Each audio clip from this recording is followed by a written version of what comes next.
Good evening, everyone, and welcome to Raider Field for tonight's contest between the Eastview Patriots and your Rouse Raiders. Good evening, everyone. I'm Michael Francis alongside the one and only Mr. and heavy on the Mr. Steve Kithil. Thank you very much.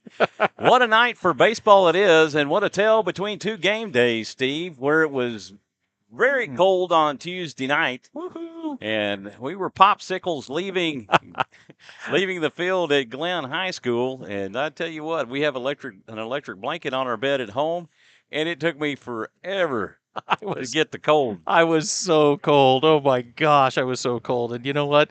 I don't think I would have made it through without the generosity of Angel Sparshoe loaning me that jacket, because I was not prepared for that at all. Yeah, I'm the very same way, but I didn't have anything but my hoodie, so there I was, just a little bit cold. It took me a while to get that worked out, but anyway, we're doing good. Awesome. I am much happier today because it is 85 degrees and very, very little wind, and man, it is great. It is a beautiful day. Wind blowing in out of the south, so going to be a nice evening for baseball. Eastview comes into today, Steve, 4-9 so far on the season. They're 1-2 in district, picking up a win over Glen, 18-17 in a walk-off. Boy, I heard some. I was talking to the Eastview announcer, and he said that was a wild game where it was back and forth the whole way through, and there was a grand slam in there. One of the Glen guys hit 2 home runs, a grand slam, and a solo shot for 5 RBIs in that game. My goodness. Yeah, it was just crazy, and then they ended up walking it off with 3 runs in the bottom of the 7th inning for the Eastview Patriots victory there. So really good, very entertaining baseball game, he was saying. So I'm sure it was. Definitely a slugfest for sure. Eastview, so far on the district, 1-2. They have a loss to Liberty Hill 10-2, and they won the game we just mentioned versus Glen 18-17, and a loss to Georgetown this past Tuesday night 13-1. Coming off of 2021, where they were 6-20 on the season, 2-12 in district, a disappointing season to say the least. And looking forward to tonight and maybe seeing if they can come in against the number 1 ranked team in the state in 5A with your Rouse Raiders. You know, I got to point out something. Last year, Rouse was playing Eastview, and they went extra innings. It was 2-1 in extra innings. There was a walk-off. Colin Correo hit a great double to walk it off. But you know what? They were a dangerous team, and I think again, you cannot just overlook these guys. You have to play the game, and you have to go hard every single pitch here. So it could be a trap game. You know, Rouse has quite a week next week. Oh, they do have their hands full next week for sure, and we'll go over that here in just a minute. The Patriots are coached by Matt Pullen. He's in his 12th year as head coach with 97 career wins. He's assisted by Kevin Rom, Scott Bowerman, and Chase Henson. They have 2 returning starters, senior Tyler Huerta and junior Ben Berglund. For your Rouse Raiders, they come in 13-4 so far on the season. They're 3-0 in district with wins against Leander, Liberty Hill, and Glen. Their next game will be tomorrow, a non-district contest versus Stony Point here at Rouse tomorrow at 1 o'clock. Steve will not be here with me tomorrow, so we will have Steve's stand-in, Jonathan Kaspar, with us tomorrow. Yeah, I am needed in Wharton. I am going to go down and watch Andrew hopefully pitch tomorrow, and they're actually going against Coastal Bend, which is Keegan Solomon's old team. There you go. So that team now. Yeah, that ought to be an interesting contest right there. And as you mentioned earlier, next week, the Raiders will have their hands full with two quality opponents. Yep. They will be on the road for both games. Tuesday night at 7 o'clock at Georgetown, and Friday night at 7 o'clock at Cedar Park. So probably the toughest week, one of the toughest weeks of the season. Of course, they'll have to repeat that later in the season. Well, actually, no, because the way it works, they'll play Georgetown on a Friday night here, and then Cedar Park on Tuesday night here. It'll be the next week, but still. Yeah, so they won't be within the same week. It's still a gauntlet to run, and that is where I just think that the Raiders have got to suck it up and play like a number one ranked team in the state. Well, they're playing with a lot of confidence, and it shows day in and day out. You know, they had a lot that they could be frustrated for on Tuesday night as three pitchers combined to walk 12 batters. Yep. For Glenn, and still won the game 9-3. It's amazing that you can do that. You do that with great defense and timely hitting. So the Raiders finished the 2021 season 30-11, 9-5 in district, state semifinalists. They're coached by Chad Crimpine, 20 years. He's in his 21st year as head coach with 441 career wins so far. He's assisted by Josh Harris, Dan LaPaglia, and Will Noble. District 25-5A Tuesday results: Rouse versus Glenn, 9-3, with Rouse winning that contest. Georgetown versus Eastview, 13-1, with Georgetown winning that one. Leander versus Marble Falls. Leander picks up the win, 9-3 over the Mustangs. And Cedar Park shut out and run ruled Liberty Hill 13-0. Yeah, that was Liberty Hill. At Liberty Hill, that one I was a little bit surprised about. That was, to me, that was the game of the day in District 25-5A. And man, Cedar Park played like they were mad. Right, yeah. After taking that 11-6 loss at the hands of Leander, they definitely bounced back against a quality opponent in Liberty Hill. Definitely. The 25-5A standings: Rouse sits atop at 13-4, 3-0 overall. Georgetown 12-1 on the season, 3-0 overall in the district. Leander 11-3 overall and they're 2-1 in the district, followed by Cedar Park. So those four teams right now sit atop the 25-5A standings, with Cedar Park 10-5 on this season, 2-1. The bottom half of the district, Liberty Hill at 13 wins and 4 losses. Yeah. At 1-2 on the district. Yeah. On the district season. Eastview 4-9, 1-2 with that win over Glenn.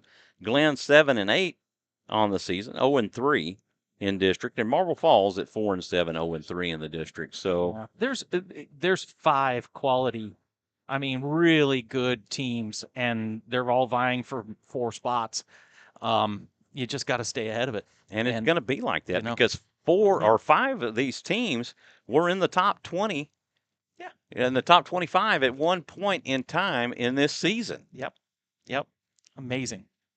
Well, the umpires have finally showed up, and they are meeting with the coaches, and we will just be getting underway here shortly. So while we have a moment, we would definitely like to recognize our sponsors, our home run sponsors, the Recon Shop. Does your vehicle still have hail damage from the April 15th hailstorm? You have until April 14th to file your claim. If you need help filing a claim, contact the Recon Shop at 512-290-4245. We would love to walk you through the claim process, even if you don't have hail. The Recon Shop also specializes in minor dents, door dings, and creases, and other larger dents that do not require paint. For before and after views of what all we can do, visit our website at thereconshop.com. We'd also like to recognize our other home run sponsor, the Austin Summit Realty Group, or Austin Summit Group Realty. Austin Summit Group Realty is proud to support Rouse Raider Baseball and their amazing group of boys and coaches. ASG has been in business for over 22 years and has been ranked in the top 10 by the Austin Business Journal year after year. If you need help with anything real estate related, please call Mike or Chrissy Caputo at 512-671-HOME. That's 512-671-HOME. A big thank you to our home run sponsors. The lineups are being introduced, and we will follow along the same lines. For the Eastview Patriots, leading off will be number 9, Ben Berglund, the shortstop. He will be followed by number 2, Ryan Pullen, the second baseman. Number 11, Tyler Huerta, the center fielder, will be batting third, and rounding out or batting cleanup will be number 10, Jesus Santana at third base. Number 14, Gary Torres will be at first, followed by number 13, Joe Quintanilla, the catcher. The starting pitcher for the Patriots tonight, number 12, Patrick Reyes. Batting eighth, the right fielder, number 5, Logan Niederhauser. And rounding out the order will be number 15, Rendell Ellis in left field.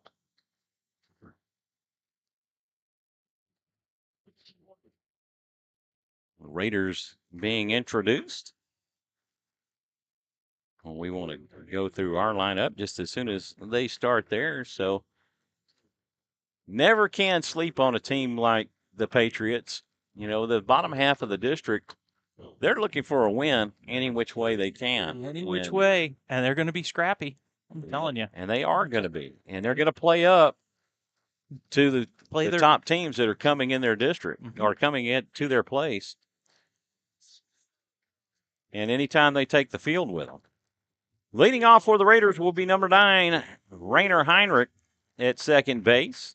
Oscar Salazar, number 8, will be playing first. Number 7, Caden Casper in left field will be batting third. Batting cleanup will be number 22, Colby Diaz, the designated hitter.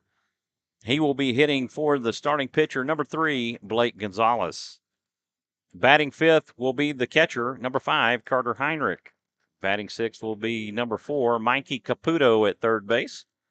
Batting seventh will be number 11, Colin Correjo in right field. The center fielder, number 10, Landon Miller, will be batting eighth. And rounding out the order will be the shortstop, number 2, Joe Little Shotty Sparshoe. Little Shotty. Little Shotty. Oh. His brother Lucas graduating last year. Big Shotty. And so we're going to take a moment for the national anthem, and we'll be right back with you. I want to thank you for listening to Rouse Raider Baseball here on SHN Sports.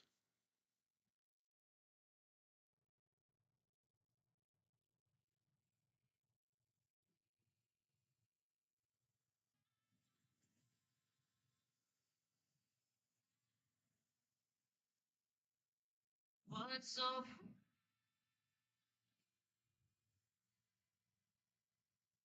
and the 12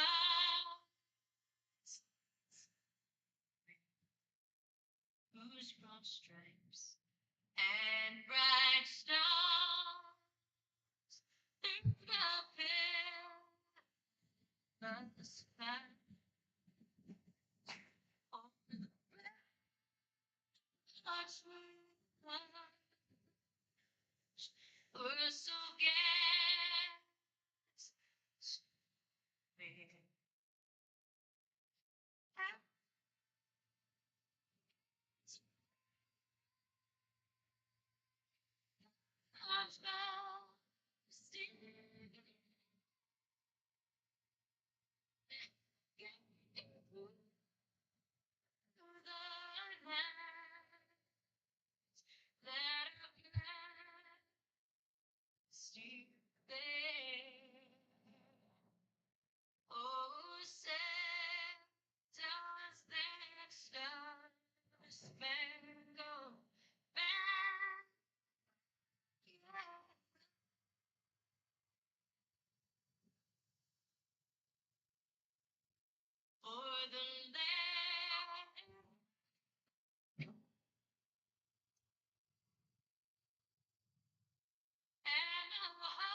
It's baseball time in Texas as we're set to get underway here at Raider Field. Good evening, everyone. I'm Michael Francis, again alongside the one and only Mr. Steve Kithil. Oh, the visiting Patriots coming into Raider Field tonight.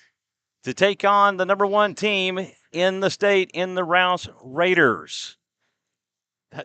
That version of the national anthem reminded me of the movie Mystery Alaska, because it just takes so long for that thing to go. And anyways, if you ever watch that movie, it's Mystery Alaska, and then it makes the opposing hockey team get all cold. Right, for sure. Well, I think I do have a national anthem on my phone that I can play for you after the game, so don't leave, that I used in the past for the national anthem, because that particular song I think I used, and Coach Crimpine said, hey, we got to find something else. So, so that's what we'll do. I'll get together with Mr. Miller, and we'll get that taken care of. Defensively for your Raiders tonight, Blake Gonzalez on the mound, the starting pitcher for the Raiders. Behind the plate, number 5, Carter Heinrich. At first base, Oscar Salazar. At second base, Rainer Heinrich. At third base, Mikey Caputo. At short, Joe Sparshoe. In left field, Caden Caspar. In center field, Landon Miller. And in right field, Colin Correjo. Due up for the Patriots in the first, the shortstop, Ben Berglund, the second baseman, Ryan Pullen, and the center fielder, Tyler Huerta. So as you know,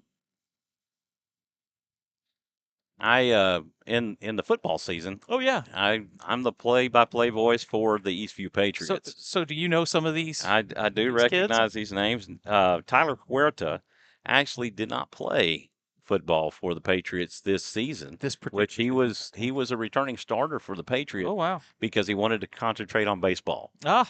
And so that was his focus, and that's what he wanted to do. The first pitch offering from Gonzalez misses for a ball. We're at 2-0. Nope, 2-0. Second pitch. I missed that. That's what I get for going on, right?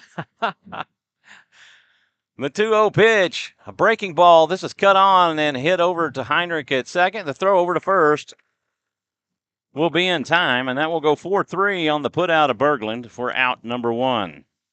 That will bring up the second baseman, Ryan Pullen. Got a pretty good crowd coming out tonight. Yeah, looking. Yeah, there is a lot going on. Playoff soccer. Senior night for softball. Yeah. First pitch to Pullen, misses for a ball. And goes to the backstop.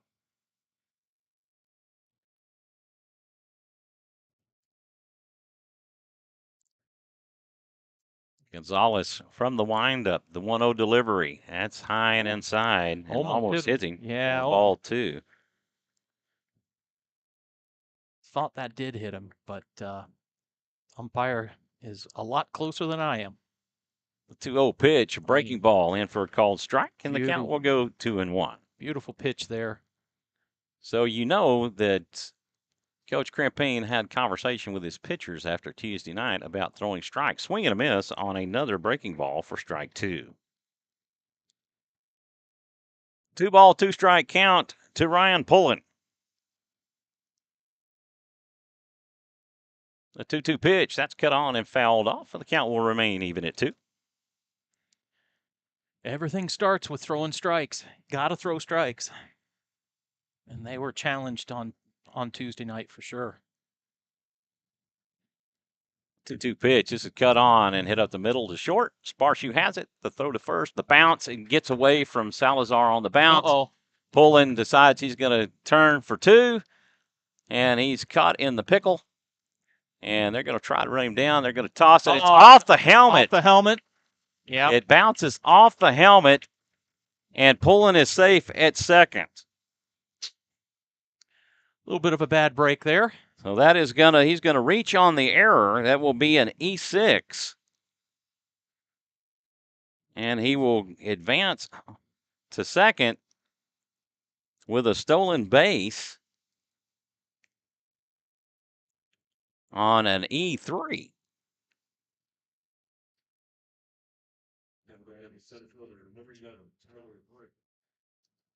The center fielder will come to the plate. Number 11, Tyler Huerta stands in. He digs in from the left side.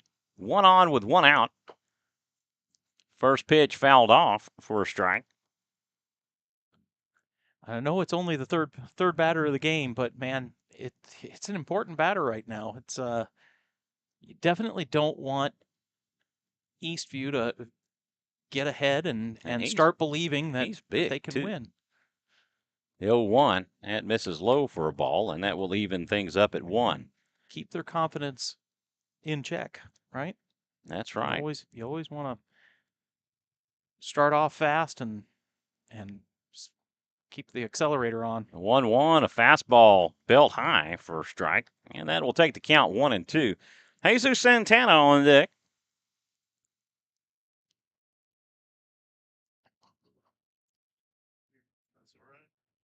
The 1-2 pitch coming up. Oh, yeah. Breaking ball. There it is. Catches him looking for strike 3, and Mr. Huerta will take a seat as Gonzalez retires him for out number 2.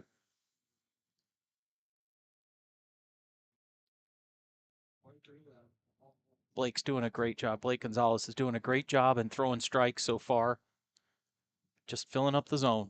That's exactly what he has to do. Santana will dig in from the right side. Batting cleanup, he takes a breaking ball for a ball. He might have crossed up. I think they did because Mr. Heinrich makes a quick trip out there and says, hey, that's not what I called. That was one finger, not two. Or whatever. He missed a sign. It's not the middle number 1 sign. 1-0 the count to Santana. Pullen extends his lead. This is cut on and line to third. Mikey Caputo with the catch, and that will do it for the Patriots in the first.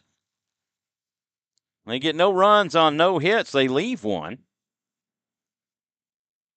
And we're scoreless here in Leander. Mikey Caputo had him played perfectly and just executed that catch very nicely. So due up for the Raiders in their half of the first, Heinrich, Salazar, and Kaspar.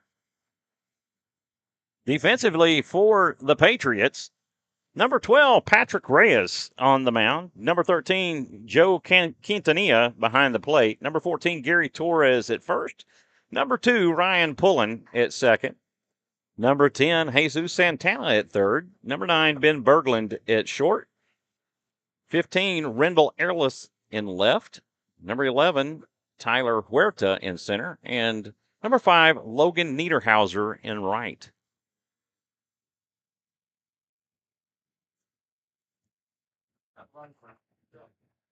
So, in talking with both Coach Harris and Coach Crimpine after the game on Tuesday night, you think you're going to be happy with a win, but as coaches, they're not happy because their pitchers weren't throwing strike. Correct. And that was the big thing that bothered them because the weather affects both teams, right? Exactly. And you saw how it affected Eastview, and their first pitcher struggled a lot and ended up getting chased from the game as well. I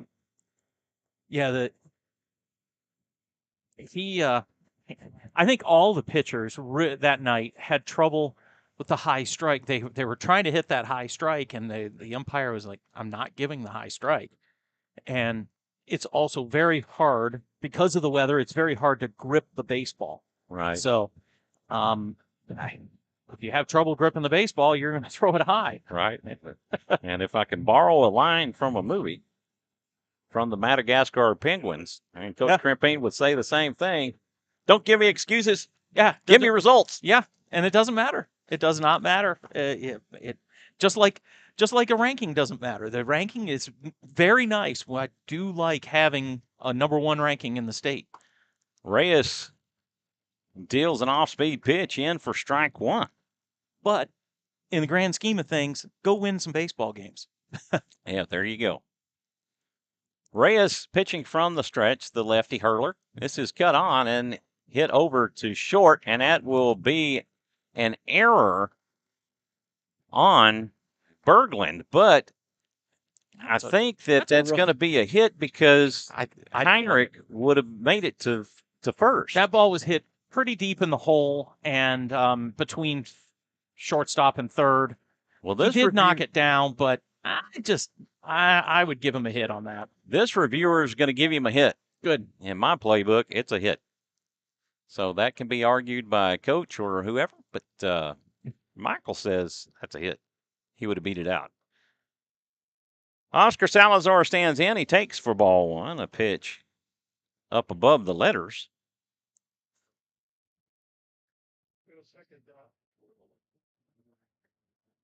Caden Casper on deck. Breaking ball sails high for ball two.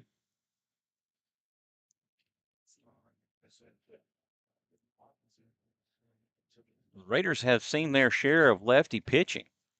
Oh, man. And after facing the young man from just one moment, the pitch 2-0. This is cut on. This is hit deep to left. This could be Salazar, a two shot over the left field fence, and the Raiders lead it 2-0. As Reyes leaves it up in the zone, and Salazar gives it a ride. That ball, you saw it, you knew it was gone right when you heard it go off the bat. It just was a rocket out of here. That's Salazar's second home run on the season. Yep.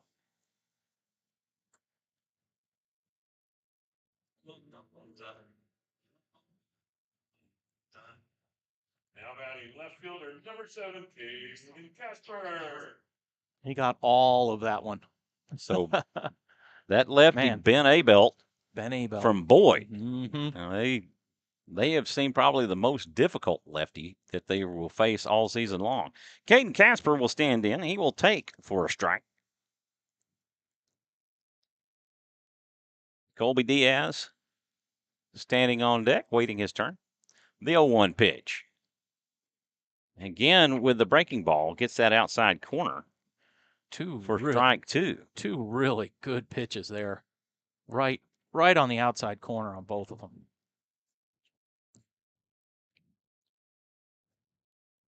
Reyes comes set. The 0-2 delivery. A breaking ball cut on and missed. A drop third strike. Throw down to first. And that will do it. Casper goes down swinging for out number one. 3 straight pitches. And I'm curious as to. I have think no maybe idea. They're saying it might have been a foul ball. Probably. So no indication, but usually they'll do the sign that shows out. Our coach is asking maybe there was catcher interference.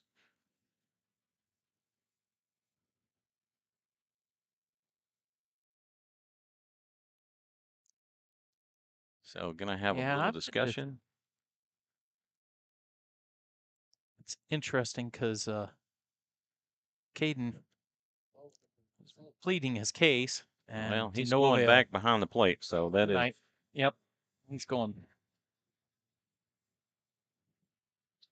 Colby Diaz, the designated hitter, will come to the plate, batting from the right side. His normal spot in the cleanup order. He'll take a pitch way outside for ball one. That pitch in the next zip code. Carter Heinrich on deck. 1-0 delivery. That gets the outside corner for a strike, and that will even the count at 1. We want to thank everybody for tuning in and watching Raider Baseball on SHN Sports. If you would, hit that like button, and if you haven't already, would you please subscribe, and that way you can follow Raider Baseball and get notifications for upcoming games.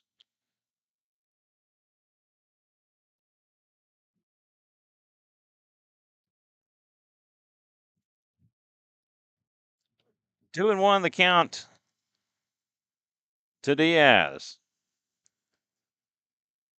Diaz will call time. He will step out and reset, and that will allow Mr. Reyes to do the same thing.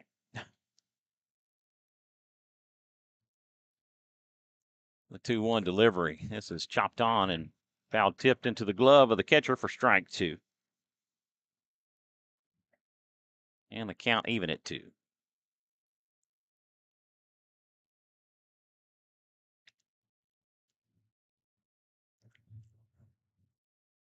The 2-2 pitch is off the glove of Quintanilla to the backstop, but that will be ball 3, and the count goes full.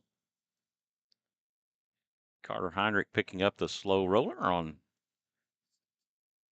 Routine play. the routine That was routine. on deck fielding. The payoff pitch, that's high for ball 4, and that was above the letters. And Reyes issues his first walk of the evening. And that will bring up President Carter Heinrich. Walk-up music is hilarious. Yeah. Unfortunately, when I hear President Carter, I think of the peanut farmer. Yeah. And Billy Beard. You older folks, we know Jimmy what Carter. I'm talking about there. Billy. First pitch offering a fastball in for a strike.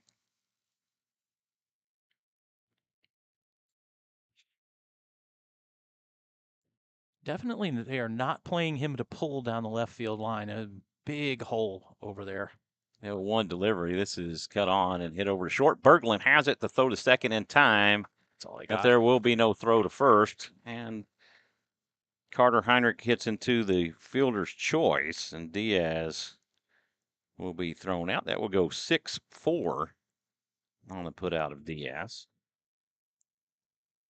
That will bring up Mikey Caputo, the third baseman.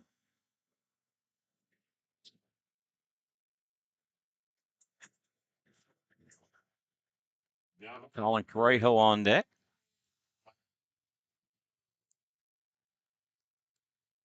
Two away with nobody on here in the bottom of the first. Raiders leading at 2-0 with a 2-run shot off the bat of Oscar Salazar. What am I talking about? Come on, folks. Or no, come on me. First pitch strike Tough to strike. Caputo. That's a tough pitch. A pitch that was high and outside, but Yep. ruled a strike. Tough to hit. Guess that's what the pitchers are supposed to try to do. Mr. Reyes is going to. There we go. Pitch outside for ball 1, and that will even the count up. My apologies to Mr. Oscar Salazar getting his name incorrect. I didn't notice. Well, it's one of those things when you're looking at a name. Sam Walsh will pick up the stolen base as he's courtesy running for the catcher, Carter Heinrich. Joe Quintanilla kind of loses the handle on it. 2-1 the count. 2-1 pitch, foul tip, and that goes into the glove of Quintanilla, and that will even things up at 2. Yeah. Rouse needs to wait on the ball just a little bit more. Mikey Caputo was a little bit out in front on that one. Deuce is wild. There he goes. This is cut on and hit into foul territory. Torres not quite able to get over to it. It falls harmlessly foul. That didn't go out of play? No. It did Wow. not. It stayed. A lot of room here. That's what happens when you're unfamiliar with the various fields that you come to. Yep. Again, Deuce is wild for Caputo. This is hit over to short. Berglund has it to throw to first. They dropped it, and the field umpire ruled him out. Yeah. Oh, well, that's just That's how baseball. things go sometimes. That'll go 6-3 on the putout of Caputo. And the Raiders, half of the first is done. They get 2 runs on 1 hit. They leave 1. And after 1 complete, it's 2-0 Rouse. Yeah, the big blow, the big stick of Oscar Salazar comes through, and boy, Rouse has hit a lot of home runs so far this year. Blake Gonzalez back on the mound, and that's what I did earlier. I was sitting there looking down and saw Blake Gonzalez name in my lineup card. And so I knew I was saying Oscar, but then the subliminal Gonzalez came out as I was reading it. So That is my bad. Due up for the Patriots in the second, Gary Torres, Joe Quintanilla, and Patrick Reyes.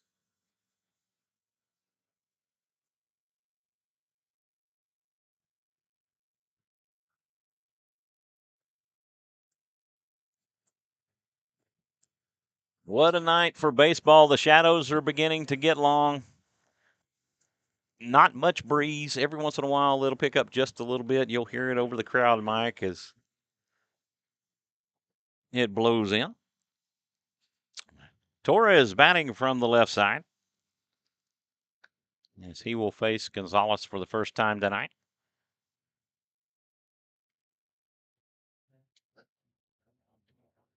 Gonzalez from the windup. He deals.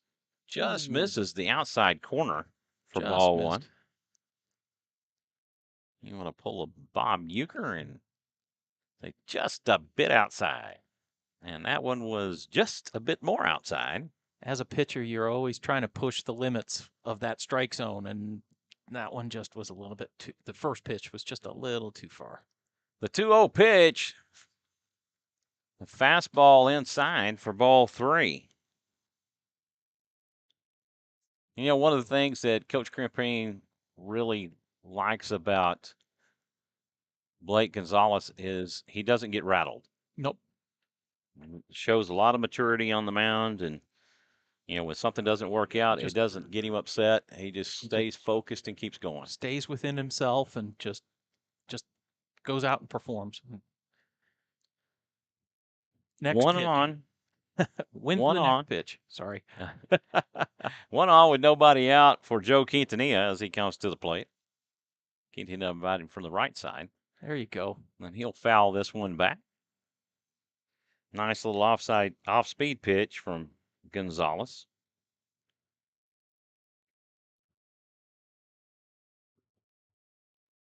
Throw over to first. Yeah, that was almost picked off as he catches Torres a little bit late. Yeah. Throw over to first again, and Torres staying a little closer to the back. The 0-1 pitch, a breaking ball. Oh, he wanted to call it, and he stopped. Oh. He was ready to do the point, and he didn't do it. Wow. 1-1 the count. Fastball down and away for ball two.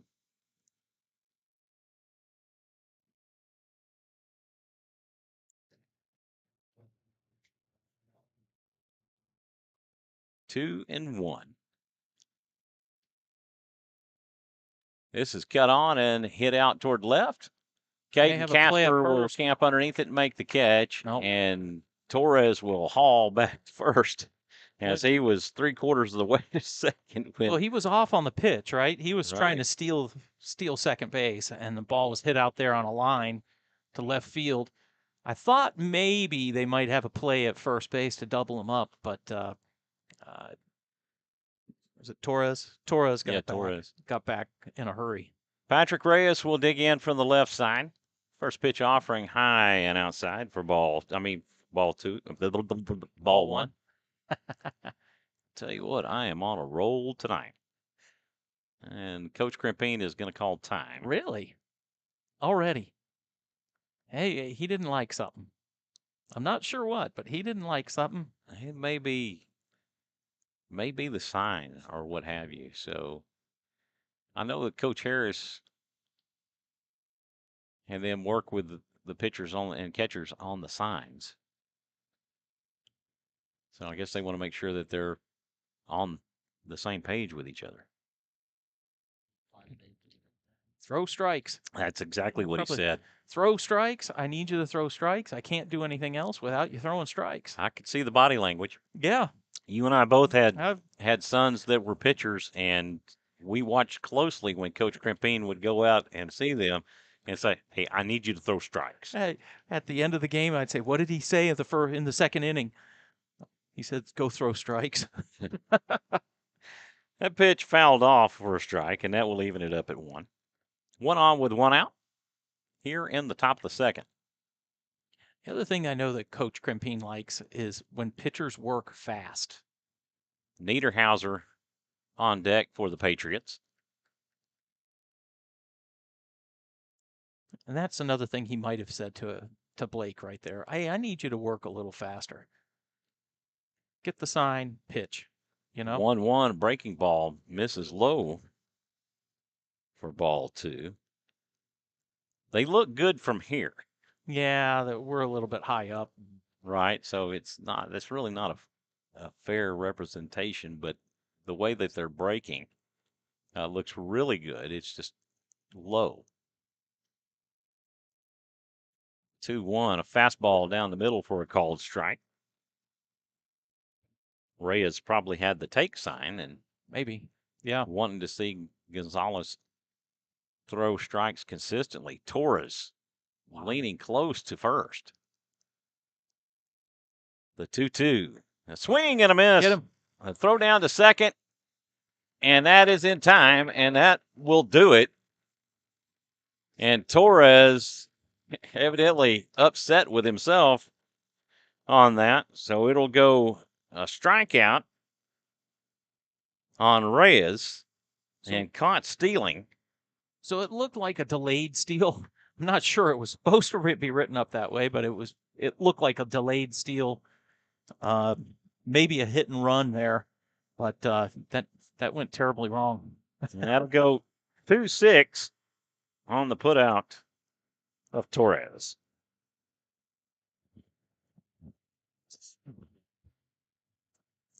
Due up for the Raiders in the second, Correjo, Miller, and Sparshu.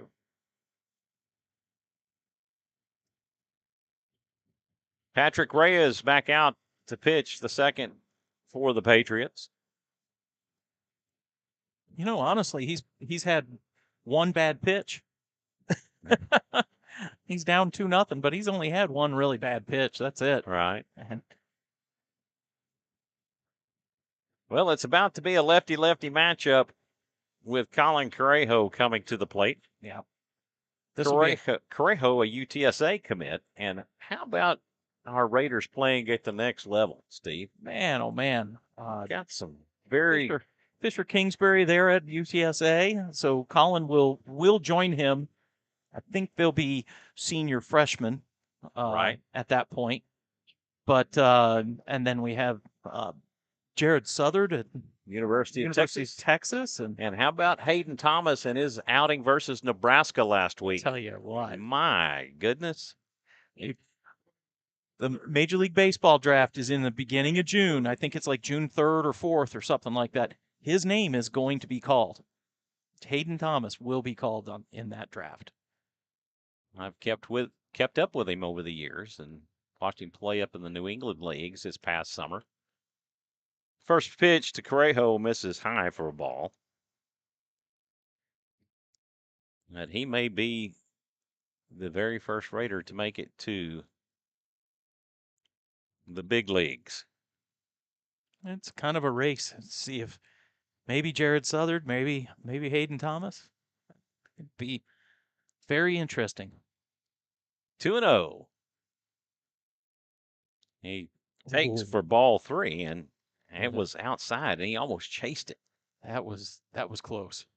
If you remember, Jared Southard's senior year, he was being followed by the California Angels. Yeah, he ended up being drafted by the California Angels in the 20th round, but decided to go to the University of Texas.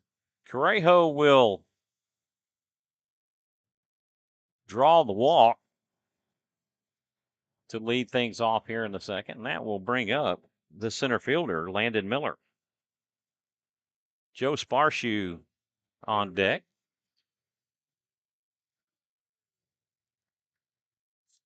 Can't really say enough about the fine group of parents and booster club officers for this booster club and what they've been able to do for the program. A big tip of the cap to them for all that they do. If you look around, you see signs, the new signage out there. Swing and a miss for Miller for strike one. If you look down the right field line, you see a brand new tarp, field tarp that they've been able to raise the funds and purchase and everything. Of course, you also see the banners when you walk in.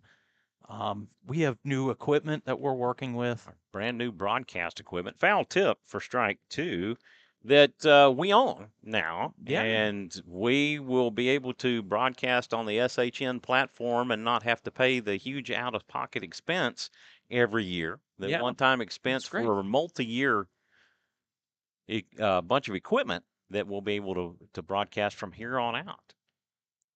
The 0-2 from Reyes. This is chopped on a high infield fly ball. Berglund camps underneath it and makes the catch, and that will retire Miller on the infield fly. So it's not only the raising of the funds and finding great sponsors like the Recon Shop and Austin Summit Group Realty. It's not only that, but it's also the spending of the money that you raise and what needs to happen, and what equipment needs to be built. First pitch cut on by Joe Sparshoe, and he puts it into left field. And that's the one thing that young man brings to the table is he jumps on first pitches quite a bit, and he turns them into hits. If it's in the zone, he's going to be swinging. But he can also be the very patient batter that will take a pitcher deep into count. Yeah, we saw, I think earlier this year, maybe the last time we were home against Liberty Hill, I think he had a 9 or 10 pitch at bat. Right. Well, last year, if I remember, we had a 14 pitch at bat. Yeah. And he actually got on base. And he got on base. And he won it out. Back to the top we go, and Rainer Heinrich will come up. He's 0 for 0 with a walk. Actually, no, I have him down for a hit. Yeah, he had a hit. That's right. He had a hit in the. So he is 1 for 1. It was Diaz that drew the walk. A swing and a miss for strike one. That will even things up.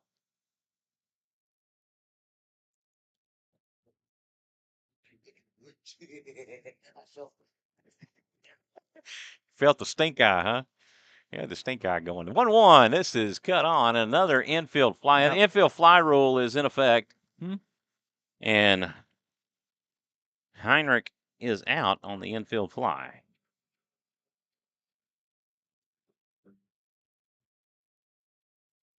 Two away for Oscar Salazar. It'll be interesting to see how they pitch him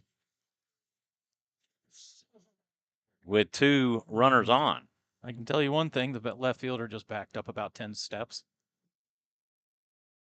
Reyes will deal a breaking ball in for a called strike, and that's surprising because it was really high. That was a nasty breaking ball. I don't know if Oscar's going to get a fastball here in this at-bat. The 0-1, Correjo off the bag. They called a balk. Oh, they did call the balk. Yep, they called a balk.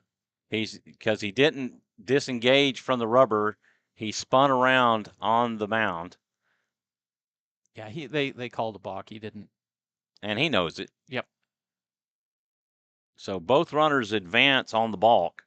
The umpire immediately told him exactly the Patrick Reyes, the pitcher. Mm-hmm. They absolutely explained the call to him. It does. I believe it counts as an error on the pitcher.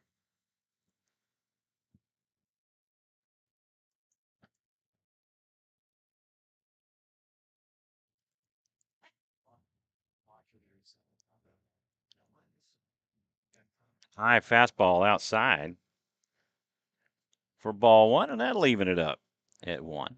2 on with 2 outs, runners at second and third for Oscar Salazar. Caden Kaspar on deck. The 1-1 delivery. This is chopped on and hit foul. Brought it into his wheelhouse again.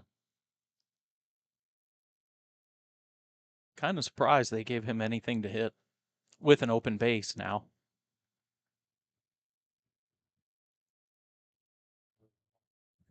Salazar 1 for 1 with a home run. 1-2, a Ooh. breaking ball outside. You can't let that.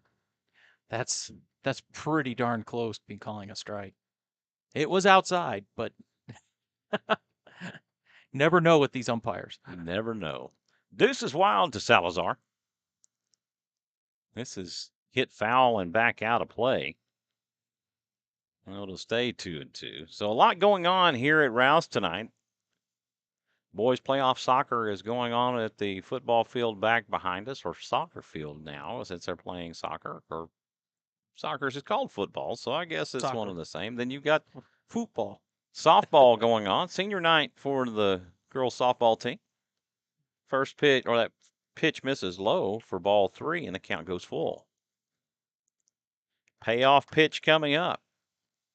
Willie? You going to put a fastball down the middle for him, or are you going to try to put a bender in on him? I think you bender. Fastball. This is hit out of play. They are challenging him. They're definitely going to go ahead and continue to challenge Oscar Salazar. And you're like, well, he's not going to hit back-to-backs. That doesn't happen at the high school level, right? He has the talent, no doubt. The payoff pitch. That's high for ball 4. And Reyes throws his hat off. He's not happy. That usually does not bode well. No. When a pitcher starts showing his frustration by throwing his hat down on the field. I didn't see it. I thought it came off in his motion, but man, that's something. That's something you can get thrown out of the game for, just by arguing balls and strikes. It's an automatic ejection. That will bring up Caden Casper.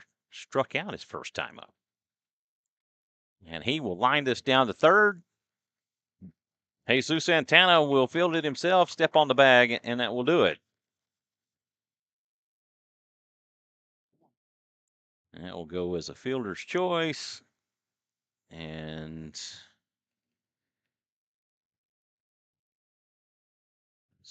Sparshoe will be at 5U for out number 3. So there you go. Raiders get no runs on 1 hit, and they leave 1. After 2 complete, it's 2-0 Rouse. This is too close. Well, as you mentioned before the game, and talking with the Eastview broadcaster, that they played Georgetown pretty tough through the first 3 innings? First 3 innings, they were right there. I think it was a 2-1 baseball game, and then the wheels kind of fell off, and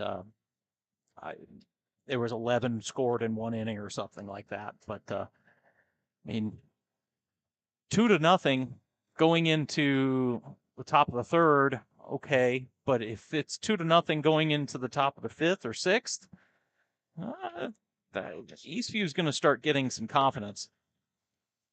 Due up for the Patriots in the 3rd, Niederhauser, Ellis, and Berglund. Blake Gonzalez back out to pitch the 3rd. Number 5, Logan Niederhauser. We do have some chats going on, so let us know where you're from. And we'll give you a shout out over the air. Steve is monitoring the chat. Lucas Sparshoe's online. He says, Swing. Let's go. Swing and a miss from Niederhauser for strike 1. Big shotty.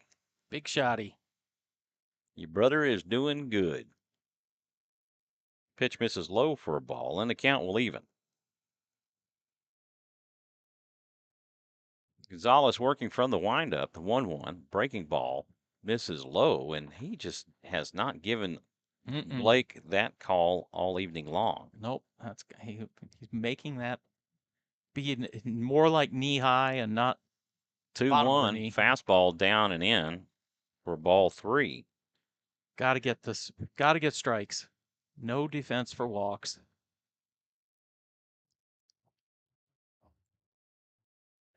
The 3-1 pitch.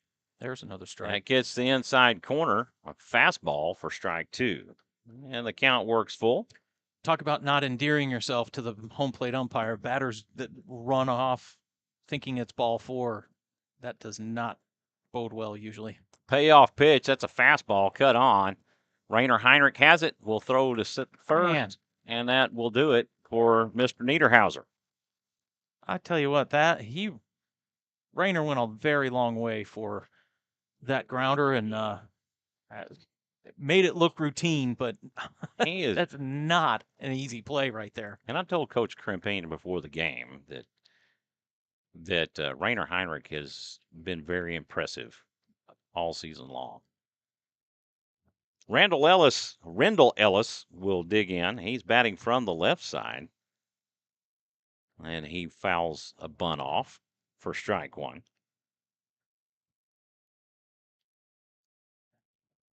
Great night for baseball. My gosh, it doesn't get any better than this. The 0-1. This is kind of on and playable. It's in foul territory. Oh, and Joe Sparshoe, gosh, lays out for it, trying to make the catch, but he was in an awkward position as he was running to it. Man. And having to look back to his left. Yeah, that's a very tough play for any defense out there. Kind of the Bermuda Triangle of we're on a baseball field. And thank goodness this was in foul territory. It should be strike 2 to Mr. Ellis. That's what I have, yeah. The 0-2 pitch. Good pitch. This is cut on, and this is going to go out of play.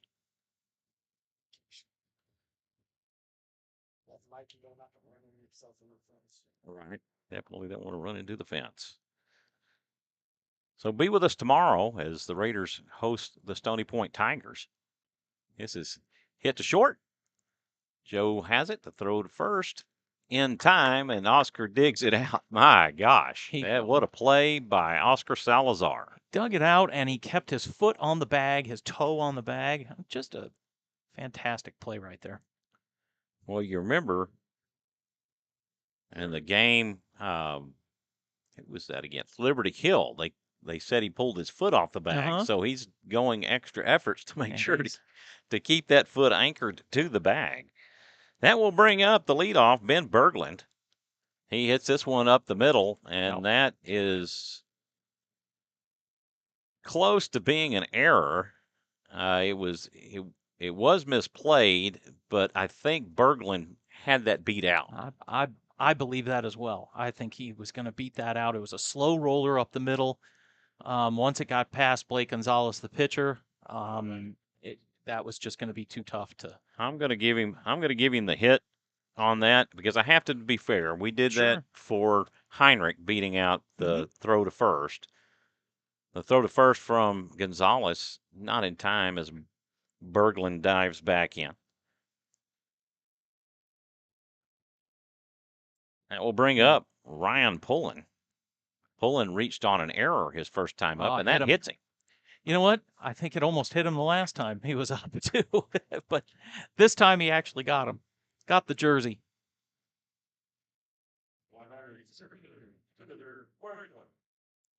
This will bring up the center fielder, Tyler Huerta. Huerta caught looking as one and only time up.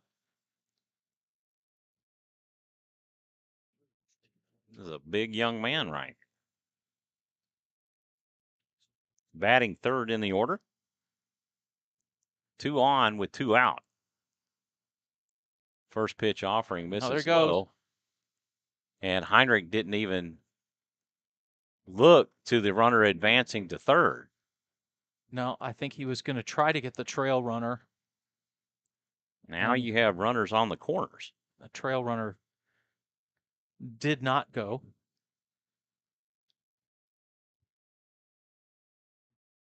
Because he had a chance to get the runner at third. The 1-0, that's in the dirt for ball 2. This is where it gets a little dicey. Got to come in with a strike.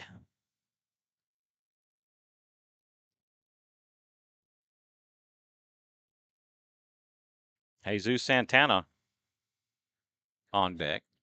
2-0. Oh, Fastball high for shoot. ball 3. Well,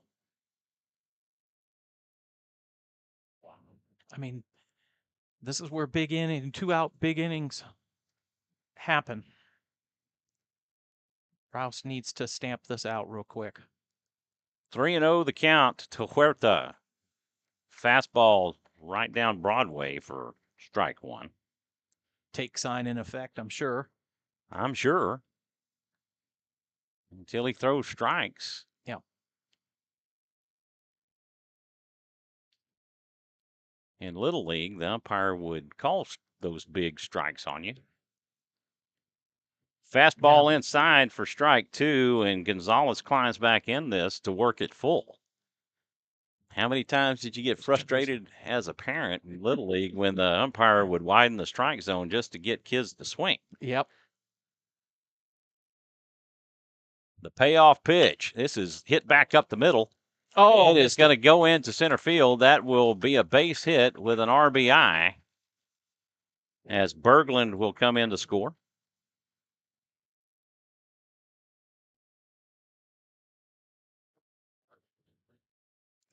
Actually, a great piece of hitting right there. Didn't try to pull it, just went right back up the middle and found a hole.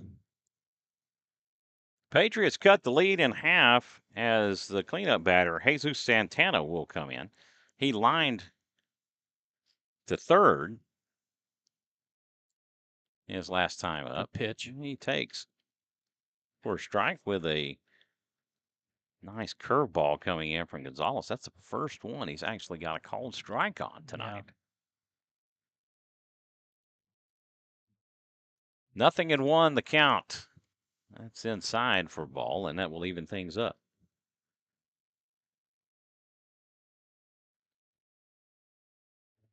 He's facing his fourth batter. He has 2 outs. He has not thrown a lot of pitches in this inning. 1-1. This is fouled off. Another good pitch right there. A lot of backspin on that curveball coming in, and Santana rolled over on it. Had him guessing just a bit, and I got to strike 2. This is good. Torres on deck. The 1-2 pitch. This is hit out to shallow right field. Rainer Heinrich underneath it, and that will do it for the Patriot third. They get 1 run on 2 hits. They leave 2. And after 2.5, it's 2-1 Rouse. So Rouse needs to come out and have a big inning and put this one away. Show what they're made of, kind of.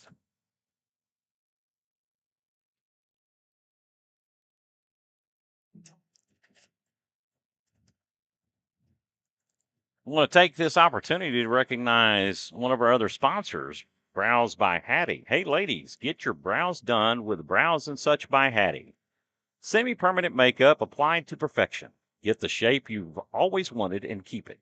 Save time applying your brows, eyeliner, and lip blush. Wake up every day looking fantastic. Check out Brows and Such by Hattie on Facebook and Instagram and book an appointment today. There we go. Due up for the Raiders in the third. Diaz, Heinrich, and Caputo. They have the bats to have a big inning right now, and they need it. Raiders in the heart of their order with Colby Diaz. Diaz drew the walk his first time up, and Diaz batting designated hitter tonight. He fouls this one off for a strike. Typically, you'll either see him playing at third or first. He played an outstanding first base defensive first base at Leander, the first district game. Oh, yeah, it was absolutely a beautiful, beautiful job he did. A breaking ball in for strike 2.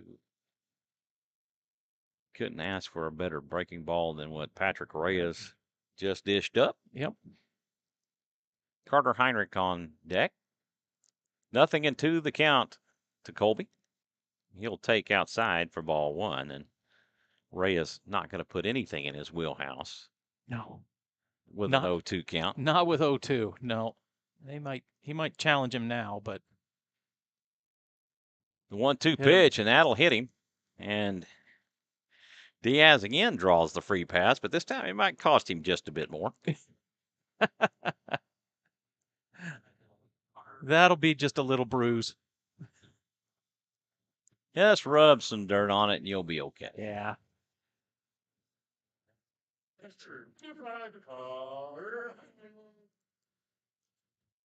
The president, Carter Heinrich, will come to the plate.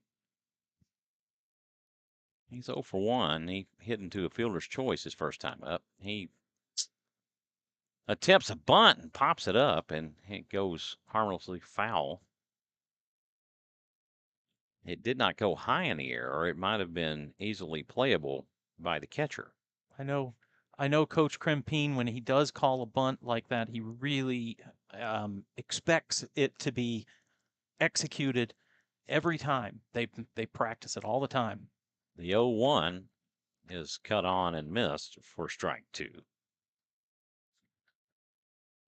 0-2 the count to Carter Heinrich. It looked eerily similar to the previous at bat. Yeah. Colby Diaz. The 0-2, this is cut on and hit over to third. Santana has it, throw to first in time, or not in time, but they do get one out. So Diaz will be thrown out, and that will go 5-4.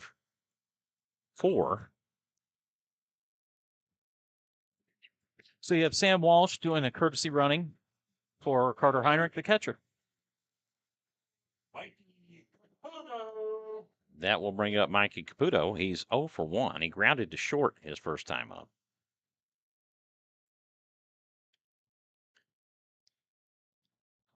Mr. Reyes did not like the baseball, so he got that changed out. Colin Correjo on deck. Walsh extends his lead at first. That's the breaking ball in for a strike, and he has a very deceptive breaking ball that's really high, and it drops in over that outside corner. You wouldn't. Yeah. It doesn't look like a strike from here, just because of the rainbow effect of it, I guess you could say. Yeah. A fastball outside for ball 1 that will even things up. The rainbow effect. There you go. That's another Francisism. No, sir. The 1-1 pitch, that misses outside for ball 2. And the count goes 2-1.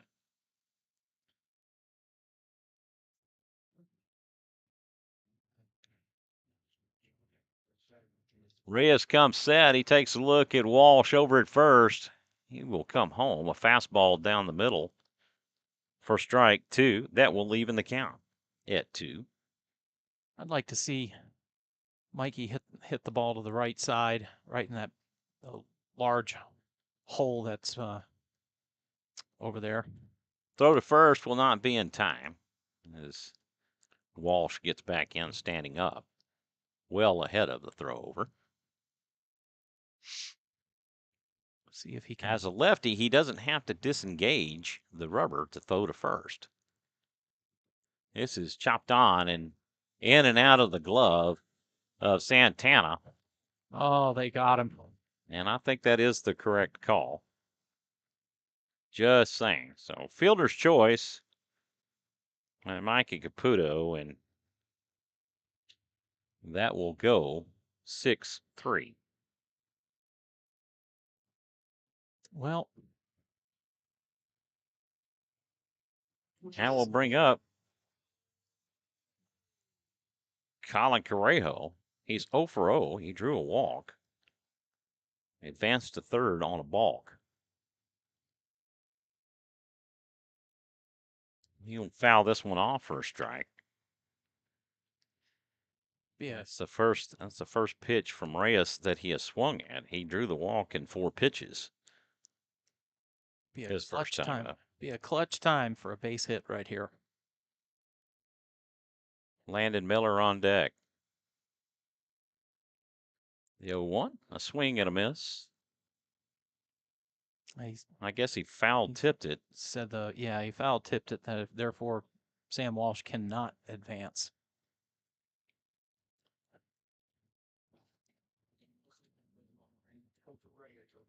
Nothing in 2 the count. 1 on with 2 outs here in the bottom of the third. Rouse leading this one 2-1. The 0-2. Wow. That was a good pitch. One of the fans said great pitch, and they're not lying. That was a good one, but it was a non-call. Just a bit outside. And when I say that, I don't mean Bob Euchre.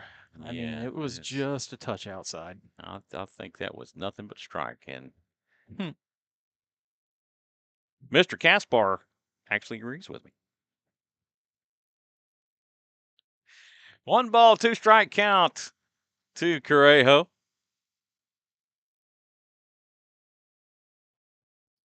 Mr. Kithil, ever diligent, stands as a sentinel. That's right. He does not sit down much. Nope. 1-2. There. This is hit out to left. There's that single you were looking for, Steve. Yep. There will be a throw home that will be cut off, and Sam Walsh with his signature slide into home will score.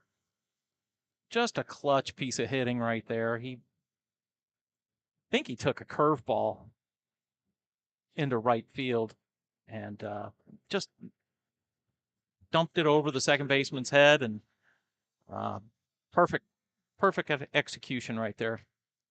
Raiders extend their lead 3-1 over the Patriots. Correjo extends his lead at first, and Miller shows bunt and ends up leaving his bat out there and gets rung up for a strike. I don't know if we're trying to bunt with 2 outs. That might have been a missed sign right there.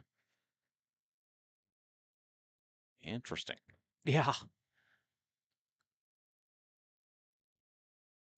Swing and a miss. Throw down to second will go into center field, but the ever vigilant Tyler Huerta was there to cut it off, and so Correjo will stay close to second base. He started to he looked to see if he could make that turn, but he saw Huerta moving up fast. He wasn't going to challenge him on that. The 0-2. This is another good hit out to right center. And this is on to the fence. That will score Correjo. Landon Miller will round second on his way to third, and he will be in with a stand-up triple. Now he's one of those lightning fast Raiders out there. Raiders have put 2 in the board with 2 outs, and that's what they were known for last season, was putting up some offense with 2 outs. Yep. This reminds me a lot of last year with that. That will bring up Little Shotty. He singled his first time up into left, and he will give this one a ride to the backstop for a foul and a strike. Do you like that, Steve? Yeah. Not sure I've ever heard of that. Give it a ride to the backstop. Give it a ride to the backstop. Rainer Heinrich on deck. Sparshoe will take for ball 1. Couple of clutch hits, Correjo and Miller, and they've been able to put a couple more up on the board. The 1-1. This is a high fly ball out to left.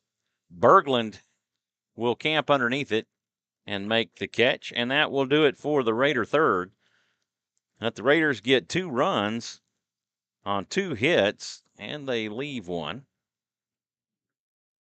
On to the fourth we go. Raiders leading this one 4-1 over the Eastview Patriots. We want to thank you for tuning in and watching Rouse Raider Baseball on SHN Sports. Again, we want to remind you that the chat is open on YouTube, so give us a shout, and we will give you a shout out over the air. Let us know where you're from, where you're listening from. Steve doing a good job checking on that. Yep. Looks like we have a new pitcher here, Mikey Caputo. Mikey Caputo comes on in relief of Blake Gonzalez, who will move over to third. He moved over to third. They just switched positions. It's 5-1-2. And we're going to demand 5-1-2, 6-7-1, HOME. And it's 5-1-2, 6-7-1, home.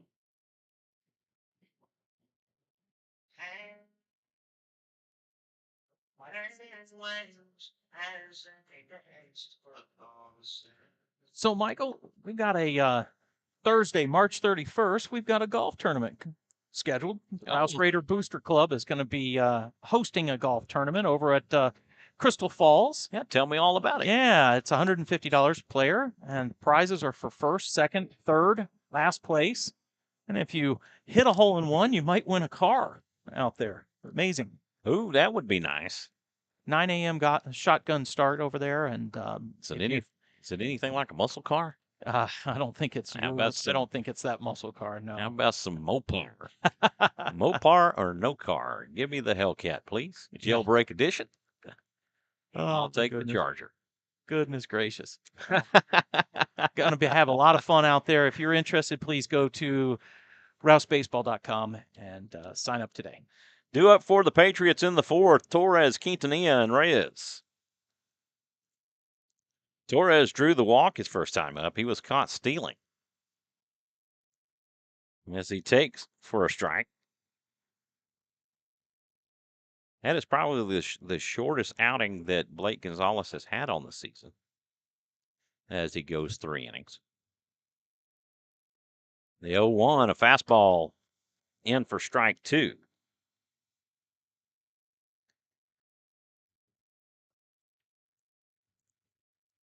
Nothing in 2, the count to Torres.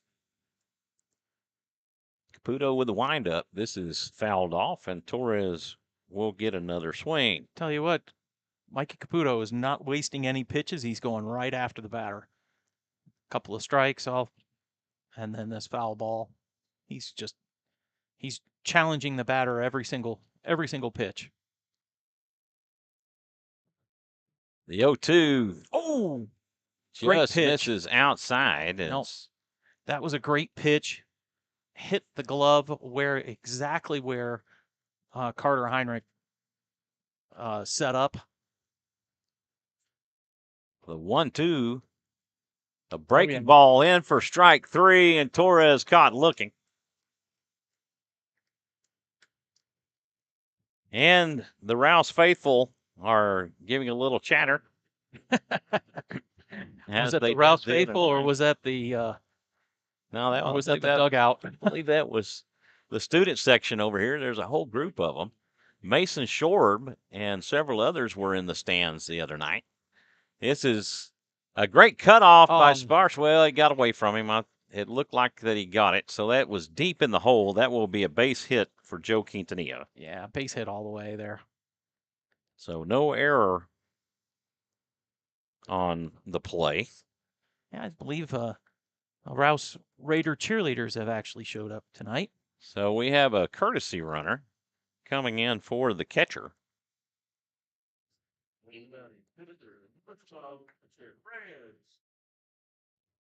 Patrick Reyes will come to the plate. Hector Perez. Hector Perez, the courtesy runner for Quintanilla. Patrick Reyes stands in. He's 0 for 1. That gets away from Heinrich, and the runner will pick up a stolen base. Got some speed there. He was off. He was off to the races. That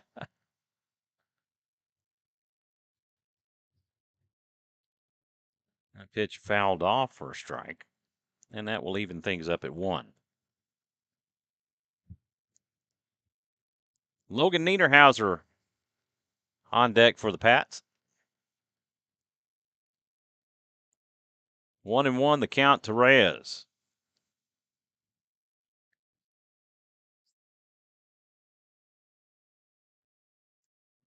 Pitch, this is popped up, possibly playable. Blake Gonzalez will track it. Oh, and good. Makes the catch. Ice cream cone. You know what? That wasn't an easy catch because that ball was, first of all, going towards the dugout, and then it starts winding its way back. It kind of took a banana shape going up and down. So good play and way to stick with it by Blake Gonzalez. Niederhauser will come to the plate. He's 0 for 1. He grounded out to second his first time up. Caputo will deal a fastball on the outside corner for strike 1. And that's what you like to see. The pitchers I really like him. How work ahead. Yeah, he's really challenging all the batters that he's facing so far. And I know Coach Crimpine notices that. Josh Harris, Coach Harris sees that too. Fastball misses low for ball 1.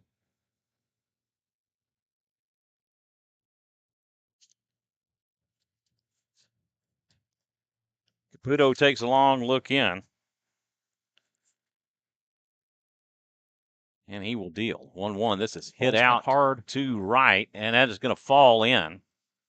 And Hector Perez rounds third and will score.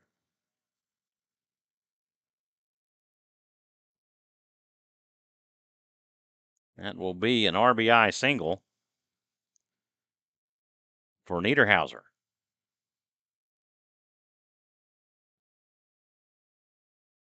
Good piece of hitting right there, and that's just something that Colin Correo. I mean, that's just a base hit. Couldn't track it down quite track it down. Rendell Ellis will stand in. He takes for ball 1. Ellis grounded out to short his first time up.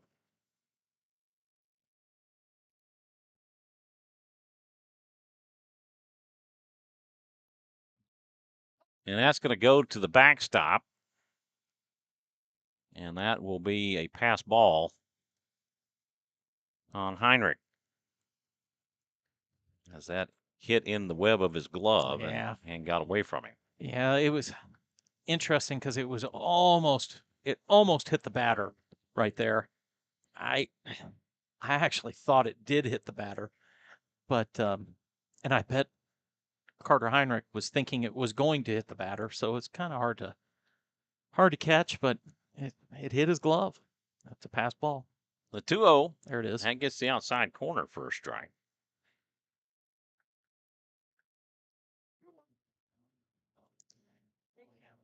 Two balls and 1 strike to Rendell Ellis. 1 on with 2 outs. Fastball. This is cut on. It is popped up and playable. Sparshoe calls it, makes the catch, and that will do it for the Patriot 4th.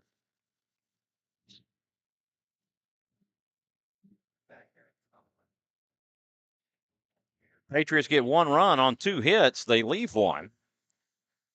After 3.5, it's 4-2 Rouse. Oh, I am behind on this. Hold on 1 second here.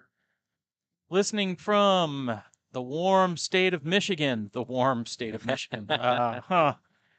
Go Raiders. That's a Sparshoe fan there. There you go. I am going to say your name incorrectly, though. Patez.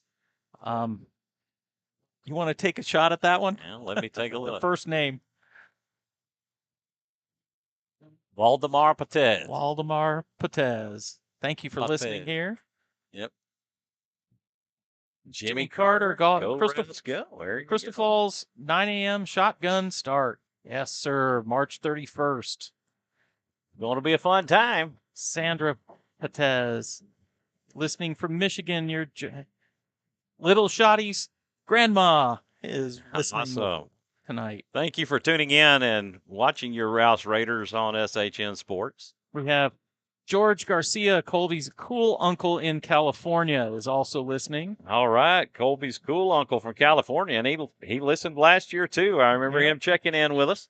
And then we have Jimmy Carter, Joe's cool uncle from Michigan. So we have a lot of Sparshoe fans here. Awesome. Thank you all for tuning in, for sure. We definitely appreciate it. Leading off for the Raiders, Rainer Heinrich. He is singled, and he has been called out on an infield fly rule. He will take first strike. Oscar Salazar on deck. The 0-1. This is hit out to left. Hard. Oh. That's a liner to Rendell Ellis for the out. That's a Adam ball. Ball hit right at him. Yep. That will bring up Oscar Salazar. Oscar Salazar.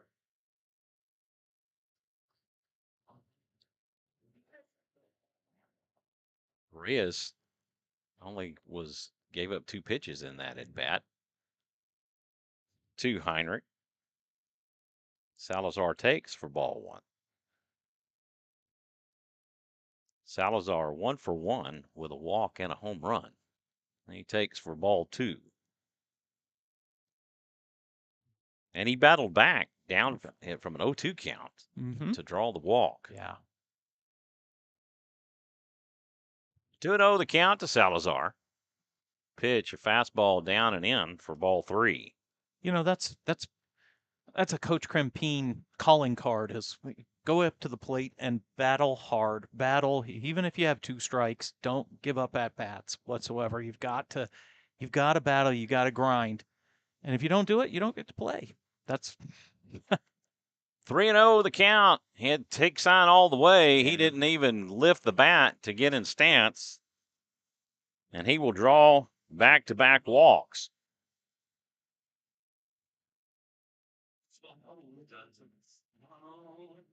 And that will bring up Caden Casper. Casper 0 for 2 on the night. He was caught looking in the first and then hit into a fielder's choice in the second. First pitch offering. This is hit out toward right center. Tyler Huerto will make the catch. And that will do it for Casper as he jumps on the very first pitch and keeping a low pitch count for Reyes, which is extending his outing. Yeah. So he's currently at 72 pitches right now. UIL allows 110 per game.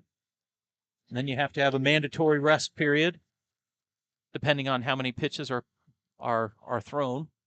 But 110, I believe, is 5 days. He's a little over the average, about 15 over right now. Yeah.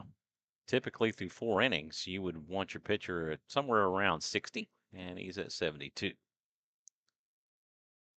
Colby Diaz will dig in. The snap throw over to first will not be in time, and Salazar safely back at the bag. 1 on with 2 out for Colby Diaz. Diaz has been hit by a pitch and drawn a walk, so he's 0 for 0. Reyes will step off and look Salazar back to first, and Quintanilla will head out to the mound and make sure that, they understand the signs that he's giving. Yeah. You can't have a cross-up right here. Otherwise, they'll put a runner into scoring position, second base. So.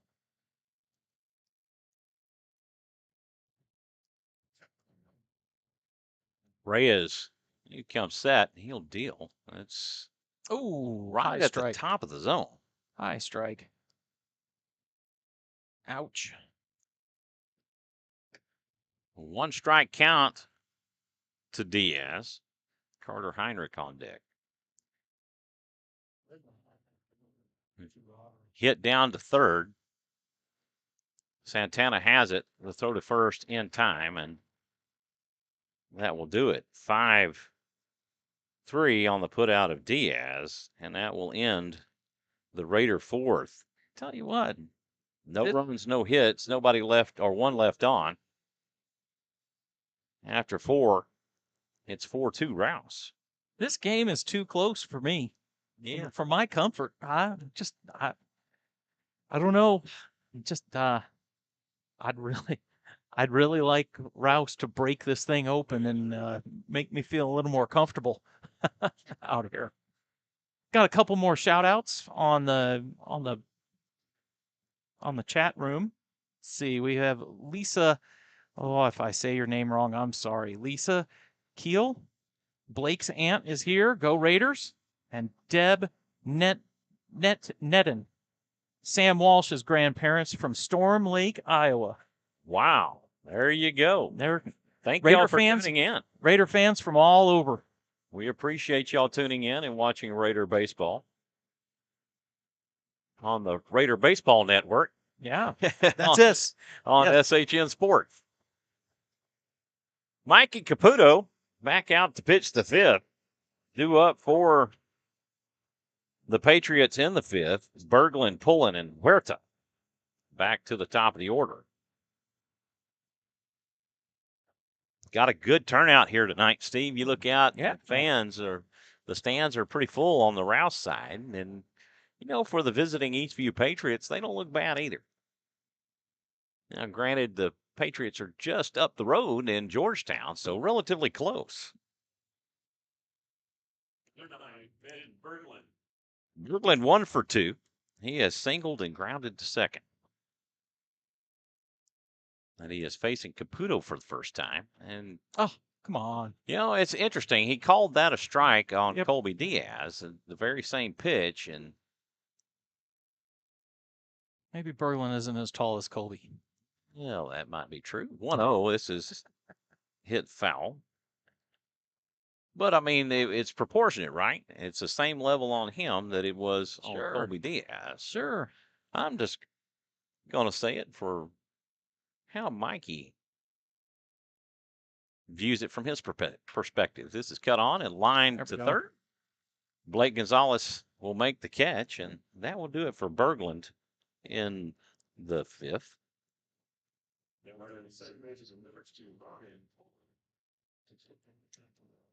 Ryan Pullen will come to the plate. He reached on an error and has been hit by pitch, so he's 0 for 1.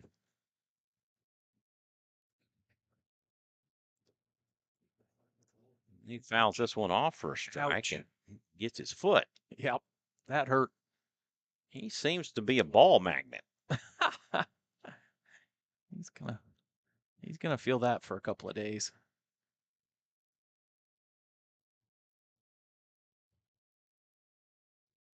Gonzalez almost brushed him in the first and then definitely got him in the third. Yeah. The 0-1, a breaking ball that makes him back out, and he doesn't even call that a strike. And it almost was a strike. Man. Oh, my goodness. Was it? Okay, well, I'm getting confirmation from Jonathan Caspar that it was definitely inside. And pitch misses for ball 2. 2-1 the count to Pullen.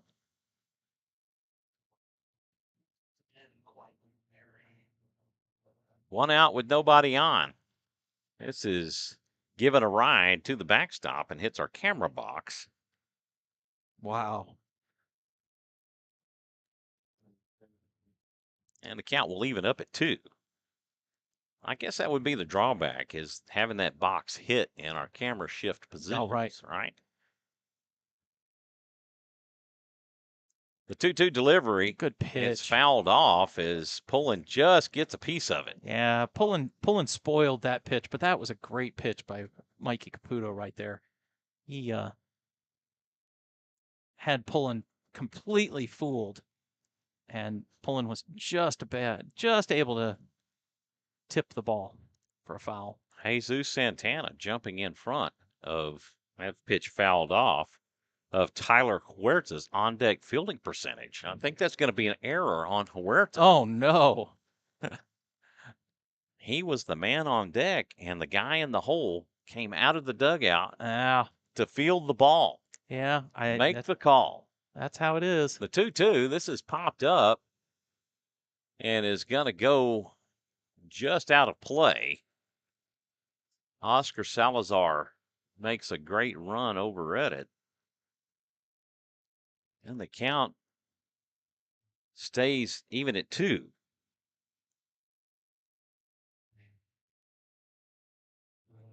Again, we want to thank you for tuning in and watching Rouse Raider Baseball on SHN Sports. The 2-2 pitch. This is hit out to left. Caden Casper will make the catch, and that will do it for Pullen. 2 away for Tyler Huerta. Huerta 1 for 2 with a strikeout looking and a very timely single that brought in a run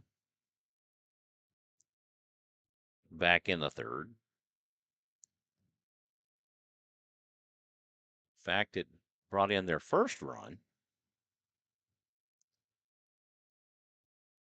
As he takes for a ball. The 1-0. This is pitch. Hit foul. And I'll tell you what, Mikey Caputo is putting some spin on this ball that he is just causing these hitters to foul it off. Yeah, I just really like the way he's challenging all the hitters that he's facing right now. I smell popcorn. The 1-1. Oh, give it to him. There we go. He gets that outside corner. I think that was a generous call, but he hasn't given very many of those. He's been stingy with those tonight. Jesus Santana on deck. The 1-2, a breaking ball in the dirt. Heinrich will make the throw over, and that will do it. 1, 2, 3. Good inning. Go the Patriots in the 5th. No runs, no hits, nobody left on. So I have a score update for you. Awesome. Let's hear it. Leander is beating Georgetown right now, 4-0 in the bottom of the 4th. And looks like the pitcher that went against Rouse is doing really, really well. Dylan Capers is doing is dealing. So we'll have to keep an eye on that one. Right. That's the game of the night, I'm sure, in this district. You know it is.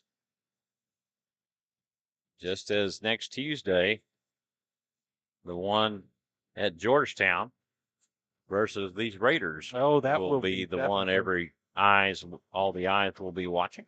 Definitely. And then a quick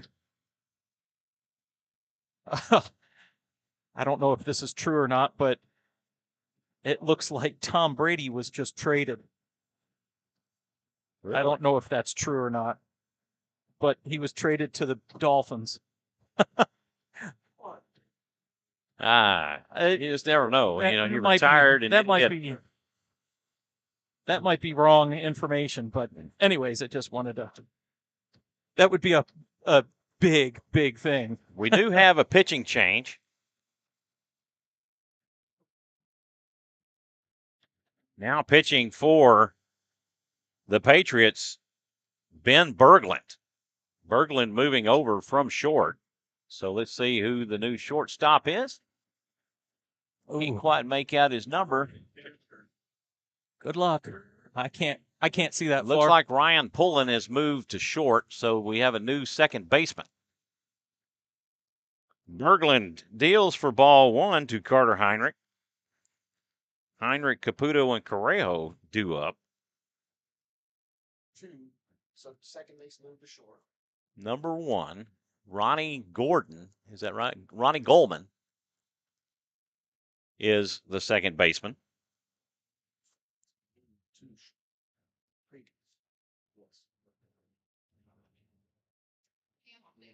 This is hit foul.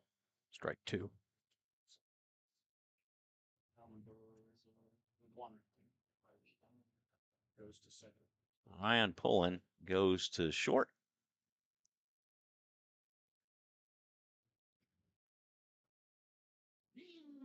And pitch misses for a ball, and that will take the count to 2-1. I think it's 2-2, guys. Doesn't matter. This is Roped. lined into right center, and Heinrich will have a leadoff single. That ball was roped. And let's see. First baseman, is he the same? Is that number 14? I can't believe tell. it is. I believe that is, yeah. Okay, so Gary Yes. Torres. I think that's all the changes that have been made. Number 4, Caputo. So Mikey Caputo will come to the plate. He's 0 for 2. He has grounded to short and hit into a fielder's choice.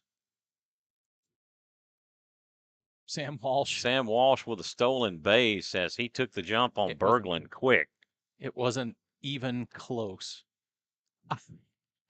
There was no throw because he was sliding before the catcher even had the ball. I think it was a ball. The 1-0, and Caputo shows bunt, will take the strike, and that will even the count at 1. Man. Sam got about 50% of the way all the way to third base right there. He's just getting huge, huge leads. And the 1-1 delivery, this is hit foul down the left or right field side, and Walsh will turn around and head back to second. That missed by about 3 feet. And the count goes to 1-2.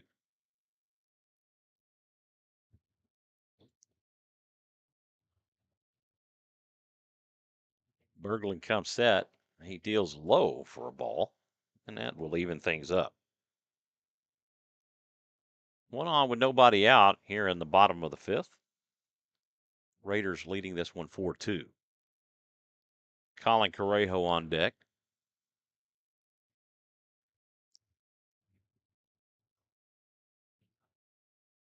And Caputo will call time and reset. Berglund taking a little bit long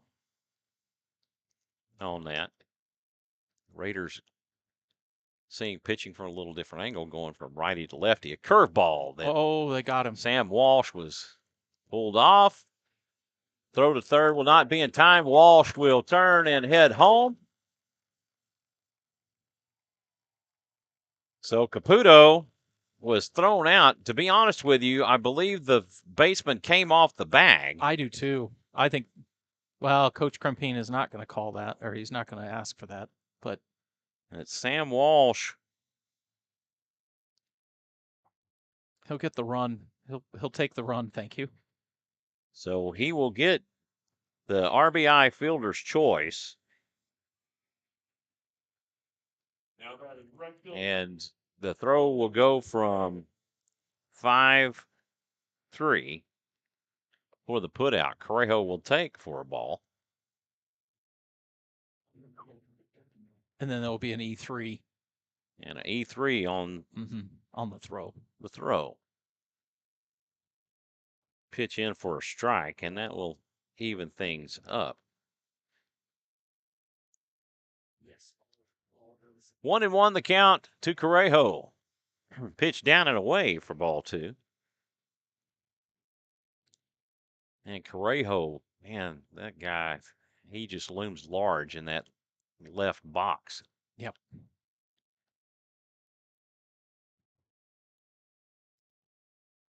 The 2-1. Swing and a miss. And Berglund deals that off-speed pitch.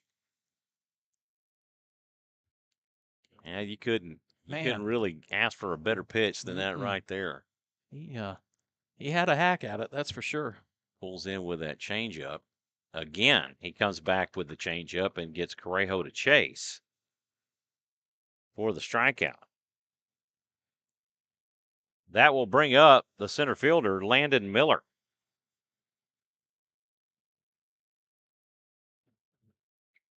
Miller with a stand-up triple his last time up. He's 1 for 2. He popped up to short and singled to right. First pitch misses high for a ball. There is some activity going in the Raider bullpen.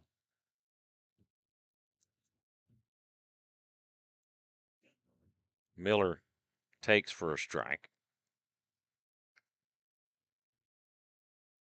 22. Colby Diaz getting loose. That's Colby Diaz. Ugh. And I 2-0 or 2-1 the count to Miller. I have my count wrong. Pitch in for a strike, and that will even the count That was up. rough. That was a rough call right there.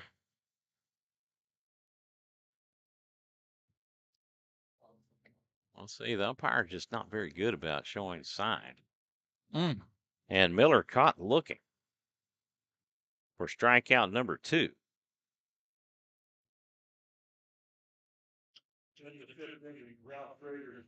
Raiders get 1 run on 1 hit.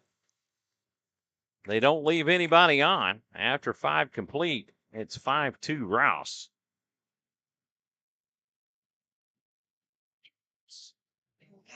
Mikey Caputo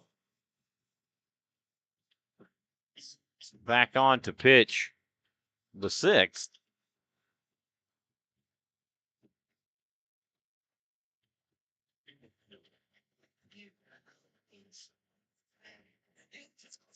We want to recognize our home run sponsors again. We want to give a shout out to the Recon Shop. Does your vehicle still have hail damage from the April 15th hailstorm? You still have until April 14th to file your claim. If you need help filing a claim, contact the Recon Shop at 512-290-4245. We would love to walk you through the claim process, even if you don't have hail.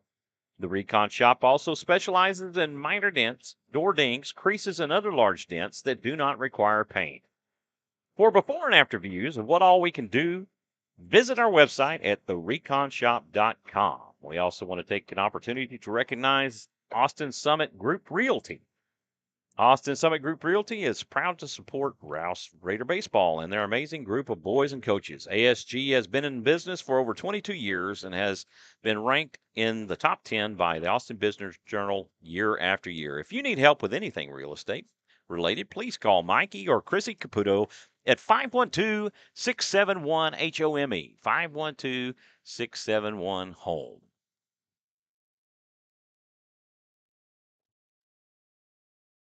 Caputo on to pitch the 6th, due up for the Patriots, Santana, Torres, and Quintanilla. Santana will take for a strike, and there's the strike 1. It's so important to get that first strike. Santana 0 for 2. He is lined to third and popped up to second. Pitch down and away for a ball. That will even it up at 1.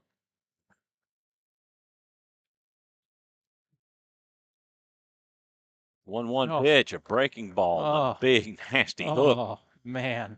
For strike 2. Beauty. Thing of beauty right there. 1-2. The count to Santana. Oh, yeah. Change it up with a fastball.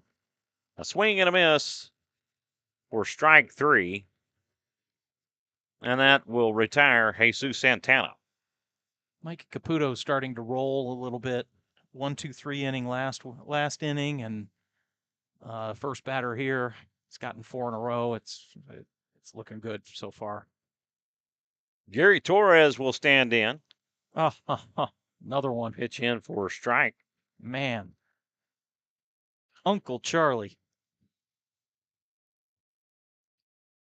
He has walked and been caught looking. This is popped up and playable. Blake Gonzalez will camp underneath it and make the catch, and that will retire Torres for out number 2. batting catcher, number 13, Joe Quintanilla. Joe Quintanilla will come to the plate. He's 1 for 2. He has flown out to left and singled. First pitch, a fastball. Oh, Comebacker to Mikey Caputo. The throw over in time. And just some good pitching. 1, 2, 3, go the Pats in the 6th. No runs, no hits, nobody left on. And it's 5-2 Raiders. I really like how he's pitching. He just is challenging every single one of those batters. Just can't say it. Can't say it enough. He's doing great. Well, he came on in the 4th. And he allowed 5 batters in the 4th. And the last 2 innings have gone 1, 2, 3. 1, 2, 3. Yep. He's just shutting the door down. So far. So he has 2 strikeouts. 3 strikeouts. 1 looking, 2 swinging. And he's got 1, 2, 3, 4 flyouts, a line out, and a ground out to the pitcher. And he's given up 2 hits.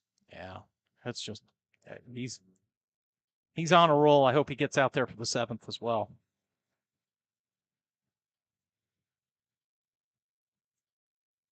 Ben Berglund to pitch the 6th. Due up, Sparshu, Heinrich, and Salazar. Little Shotty is 1 for 2. He has singled and flown up, or popped up to short.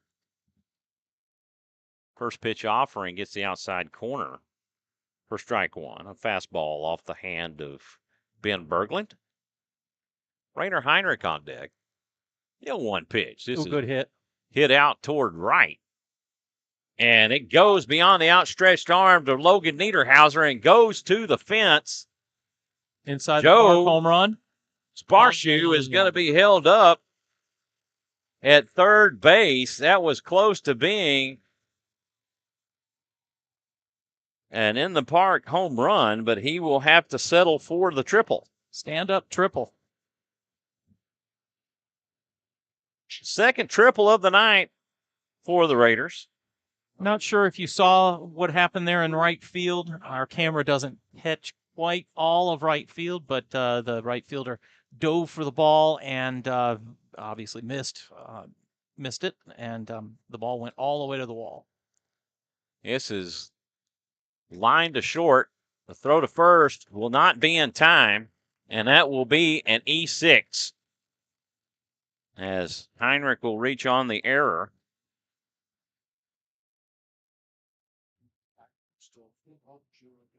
And that will have runners on the corners. Sparshu being at third probably caused Pullen to take a look toward home before he fielded the ball. Just a quick look, but Rainer went ahead and legged that one out. Salazar will come to the plate. He is 1 for 1 with 2 walks and a home run. And he will take for ball 1. I would be surprised if we're not going to try to take second base here. He drew the walk on 3 straight pitches his last at bat. The 1-0, a breaking ball misses low for ball 2. And see, that's the pitch that I think could be called a strike, but it's been consistently called a ball all night long for both teams. It really has. 2-0 the count to Salazar. The pitch down and away for ball 3. And that leadoff home run has definitely weighed heavy on these Patriot pitchers. Yeah. As he has walked every time since then. Take sign in effect. The 3-0. And he gets rung up for the strike. And even at that, it was a high strike. There was no way he was swinging at that pitch. You could see it. 3-1 the count. Berglund comes set. And he delivers a breaking ball in for strike 2. 3-1 breaking ball. You know you're scouted when you get a 3-1 breaking ball at the high school level. Full count to Salazar. The payoff pitch coming up from Berglund. Oh, Fastball on the outside corner. And Salazar will be caught looking for the first time tonight for out number 1. We have a pinch hitter. Nathan Miller. Nathan Miller will come in to hit for Caden Casper.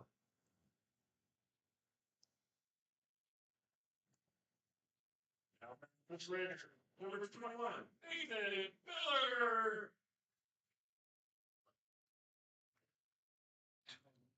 So Miller will pinch hit. He's unlikely to stay in, as Casper will re-enter the game and go back into left field. He takes for a ball. Casper was 0 for 3 on the night. 1-0 count. Throw down to third will not be in time, and Heinrich will advance. There's the second. There's when I thought we would take that base just a little sooner, but we finally did. There is some activity going in the Patriot bullpen. 1-1 delivery down and away for ball 2. Yeah, this is a big at bat right here. Yeah, base hit definitely will score two runs, both runners. And a 3-run ball game in high school is just not. It's still close. A 2-1, a breaking ball in for strike 2, and that will even the count.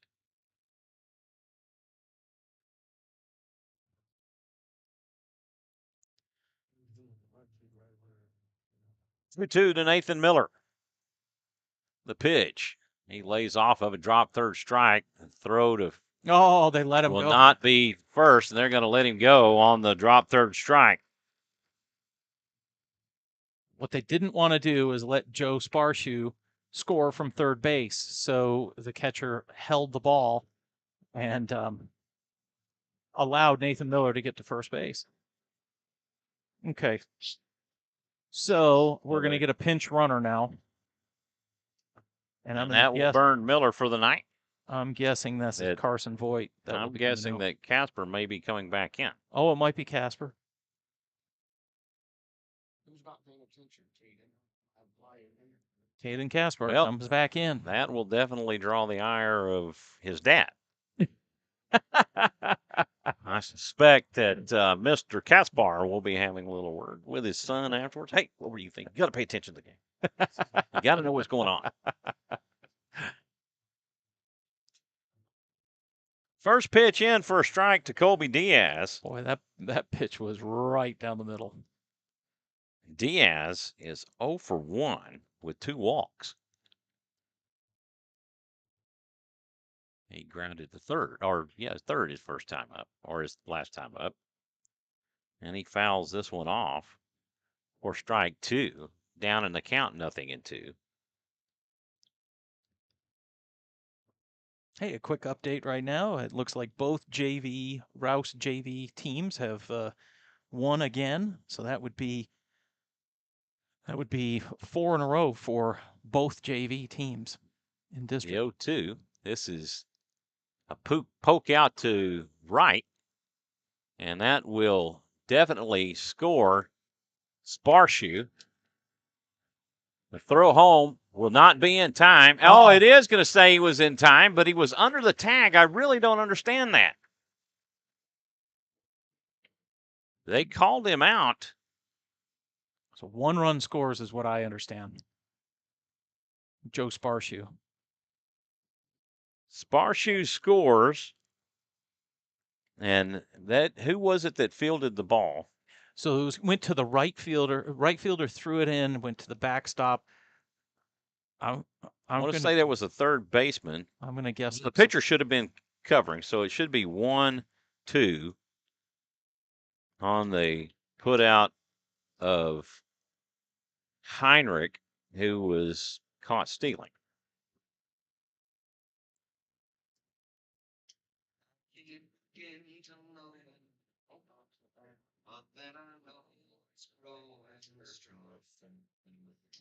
And that will do it for the Raiders. Just have to sort that out. Sorry about the silence, folks. Just had to kind of sort how all that was going with Sparshu, the leadoff triple, and eventually did come home when the RBI sack fly to right from Colby Diaz. But that will do it for the Raiders in the sixth. They put another run on the board. They lead this one 6-2. They get one run on one hit, and they don't leave anybody on. No. Nope. After 6 complete, it's Raiders 6. Big shotty, I see, and I agree with you. I believe he was safe too. Yep, I believe that he was. He was under the tag. Obviously, when the catcher tagged him, he tagged him on his backside, so he'd already slid across the plate. Andrew Godinez will be batting for Patrick Reyes.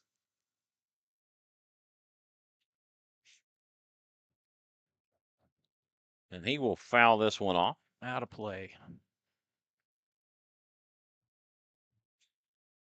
For strike one. On deck is Logan Niederhauser. Mikey Caputo back on the mound. He deals high and inside for ball one, and that will even things up. Caputo trying to shut the door on the Patriots here in the seventh. 1-1, pitch down and away for ball two. 2-1. I was being greedy with the sheet. Somebody else is being greedy with the chicken stackers and the Double Dave's pizza roll. No, I'm just kidding. I was just kidding. I'll take that. Steve-O. No. There you go, I can't Bubba. do it. I can't do it. You got to go for the chicken stackers. The 1-2 pitch. This is hit to second. Rainer Heinrich has it. The throw to first in time, and that will retire Godinez. That will go 4-3 on the put out of Godinez. It's at least 8 in a row put down by Caputo now. That will bring up the right fielder, Logan Niederhauser. He takes for a ball and little chin music. Little chin music. Niederhauser with an RBI single his last time up. A curveball that he just gets a piece of and fouls it all out of play. Look at Hottie. His dugout fielding percentage. Wow, what an outstanding play. A great layout by Salazar, and that will be another poke for a single by Logan Niederhauser. That's their first base runner since the 4th inning. Yeah. Yep, that is correct. That will bring up Rendell Ellis. We have time on the field and pinch runner / courtesy runner. Number 7, the courtesy runner, or the pinch runner. It's not a courtesy runner. Trey Walter. Courtesy running for the right fielder. Swing and a miss from Ellis for strike one. Ellis is 0 for 2. He is grounded to short and popped up to short. He likes Joe Sparshu. The 0-1. This is fouled off for strike two. 1 on with 1 out here in the top of the 7th. Raiders leading this one 6-2.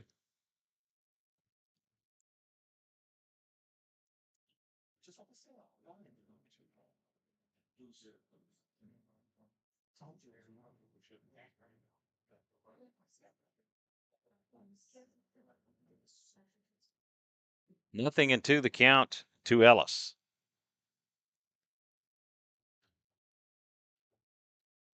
Strike And he's three. caught looking on that outside corner, and I don't know, doesn't look like a strike to me, but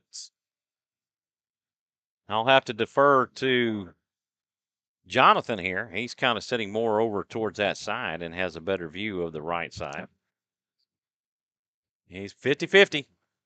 So there you go. And that will bring up the pitcher, Ben Berglund. He's 1 for 3. He fouls off a curveball, and Coach Harris just kind of sidesteps it to keep from being hit. Get your body in front of that, Coach Harris. He did. He did. He was trying to take one for the team. Caputo comes set. The 0-1, that misses high, and see, Walter will steal a base. He takes that bag. I call that defensive indifference just because of there was no right, there was no effort to try. No effort to try to throw him out. Nothing. 1-1. This is fouled off for strike 2. Down to the last strike. 1-2 the count to Ben Berglund. Caputo trying to drive the nail. The 1-2 pitch, a curveball hits him.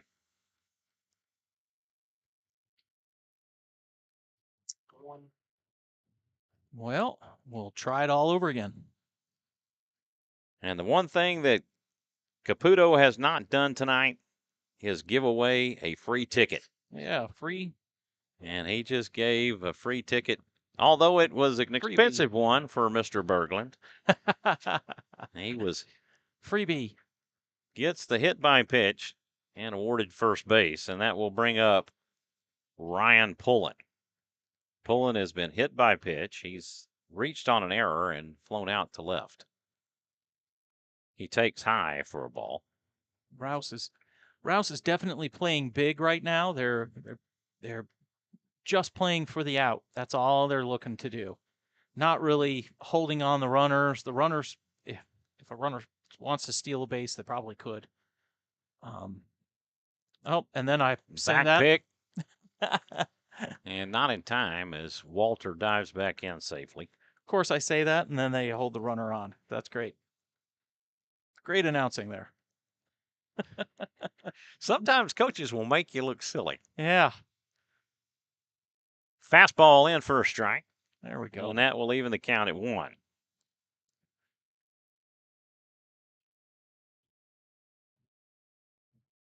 A beautiful night for baseball, and it feels great, folks.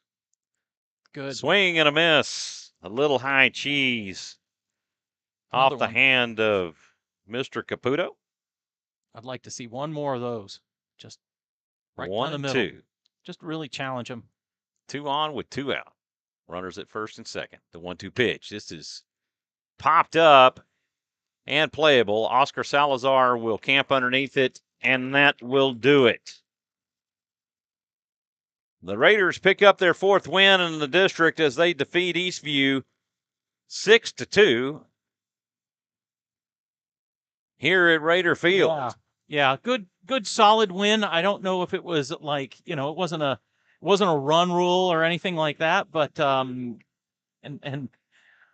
maybe it was just me, but I was a little bit nervous when it was 2-1 and 4-2 there, and right. they were having a couple of runners on, and but Rouse Raiders pull out the victory, and any win is a good win in this district.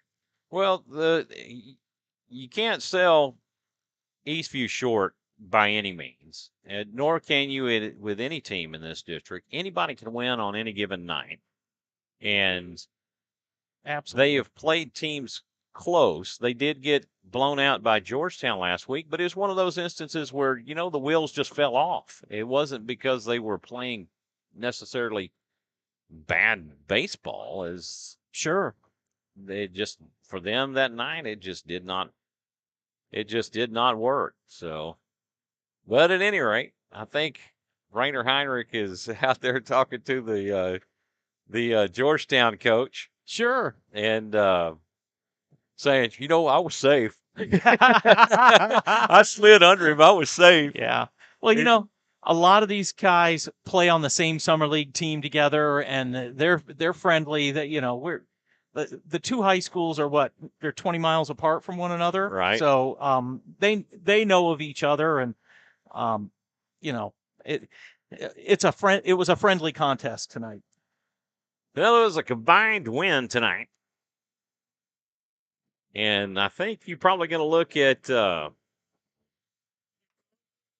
Blake Gonzalez had the lead when he left the game back in the third, Mm-hmm.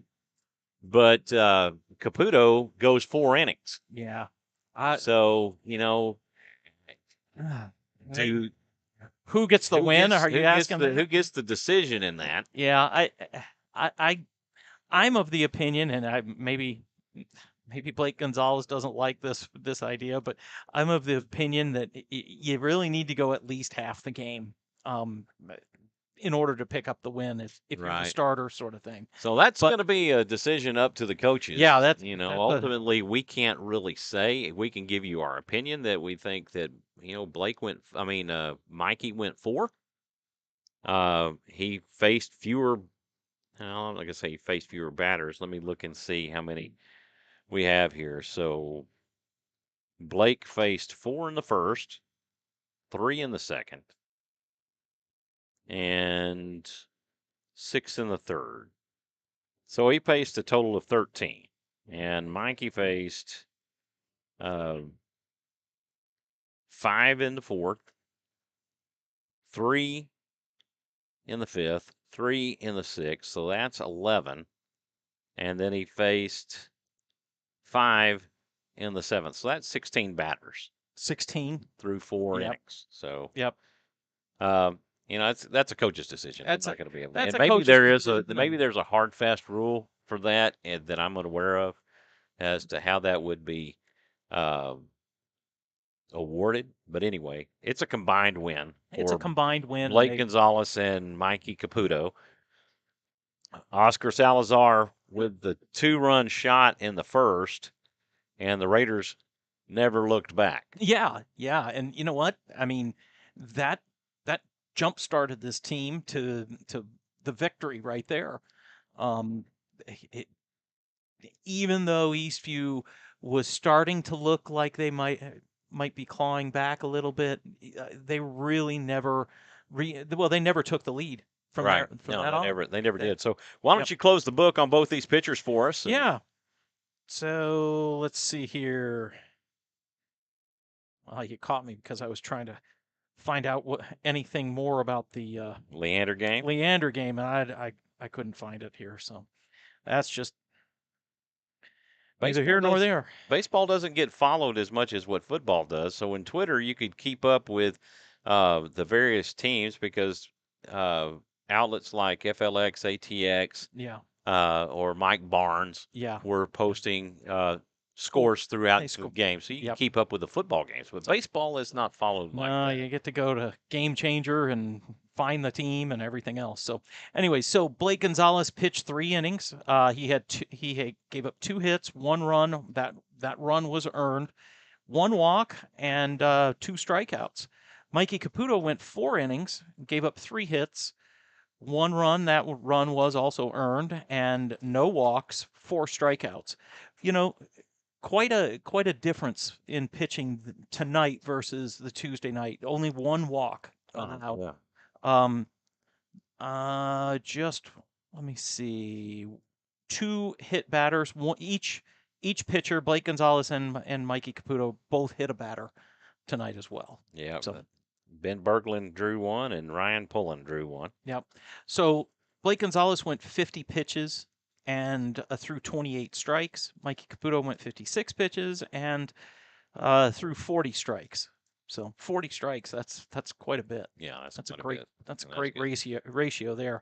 But I mean, talk about here's half a game for you, Mr. Gonzalez. Here's half a game for you, Mr. Caputo. There you go. So did we have any more chats? I didn't. Anybody else tell us anything? Give us a look up on that. Let me see here. Let's see. Carrie Evanson, Aunt Carrie from Chicago is cheering on Sammy Walsh. Awesome. And fabulous broadcast. Thank you. Say that name again. Waldemar Patez. Patez. Thank you very much, Mr. Patez. Yes, sir. You have a great evening as well. You too. All right. Awesome. Thank you very much. So a happy final here at Raider Field as the Raiders pick up their 4th district win of the season versus the Eastview Patriots 6-2. And that was a good game and a great night for baseball. Yep. So he's Perfect. Mr. Steve Kithil. And I'm just Michael Francis. We want to thank you for tuning in and watching Rouse Raider Baseball.